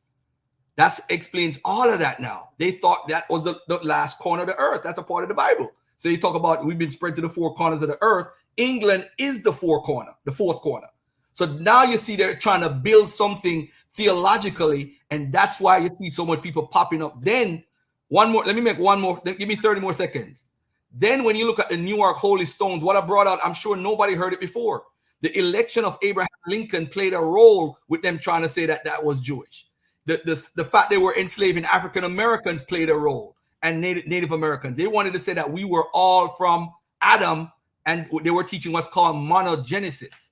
So if you teach polygenesis, that means you could enslave them. They're not one of us. But if you teach that we all come from Adam, we're the same people and they shouldn't be enslaved. So all of that played a role into the person making up the Newark Holy Stone. And by the way, the guy that found it admitted before he died that he may have been tricked into a hoax. That's another thing with Wyrick I never said. But I hope I answered your question to the best of my ability, brother. All right. Appreciate that, Brother Garfield. That will conclude the 3 questions on both sides for Brother Garfield of the Dagger Squad, as well as Brother Yawasap of Ram Gadal Gabarium. I noticed you brought some other people onto the stage. Just for clarity, we're gonna fully conclude. If you guys want to have some type of informal build for the rest of the night in this room or another one, then that's cool. But the actual formal debate is complete. So the 3 questions on both sides, it brings it to a completion. Make sure y'all hit that cash app. If you came in tonight, you received some of the edification, as received some of the entertainment as some of you guys came in for. Make sure you hit that cash app and support the platform. This is how we keep platforms continue to go. These are heavyweight debaters that has been able to come on here and demonstrate information in the last several weeks. Hit that cash app you see going across the screen. Cash tag Ask Brother Garfield. Make sure you hit in that cash tag. Make sure you like, subscribe to the platform. I'm Christian Corey, spiritually known as Nadiab Shakab of the Tabernacle of David. Run up the tab by way of God First Gang. Shout out to God First Gang, a camp on fan base, as well as you can go to the platform on Clubhouse. Both brothers did great today. I appreciate the information. I will also myself go back and research both sides to see Yes, you where will. it stands You know and where you. it falls. You already know I'm gonna do Hey, it. You by the way, know that. I'm putting a YouTube link in the chat. I'm gonna do an after show because I see some other people jumped on when they asked questions, and Yeah. I appreciate. By the way, I'm sorry you didn't finish. My bad, bro. No. I was just saying, no, I appreciate for having me, brother Garfield. Like always, as well as brother Yawasap agreeing to having me as the moderator on the platform. But I'll yield right there. Appreciate everybody in the room. Yeah, Hey, I think brothers did a good job as well. I don't know if you should end this, Garfield. Even if brothers leave, you already have this many people in here. no, I'm And gonna put a link in the chat right now. I saw the new show because I just all want right. it to be the debate show, and I want Corey to end it out. I don't want to talk after he talked because he's the official moderator. I didn't want to go Hey, after. I just wanna salute you, Garfield. You know what it is, bro. We're gonna do a lot more work in the future. Shout out to everybody in the chat. Shout out to the haters. Shout out to the ones that love me. Shout out to the nigga brew Nah, killer. he gotta change that name. Nah, y'all, what's up? You gotta change that name, man. Fuck that. He got Rob Boy gotta change that name, man. What the hell's going on? Hold on. Before Rob respond, Rock on, that's my boy right there. Hold man. on. I'm gonna end the stream. Look in the chat. The link is in the chat for the other show. Y'all could jump on right there right now. Peace and love. All right, Shalom, y'all. I appreciate you. I might go in there. I don't know.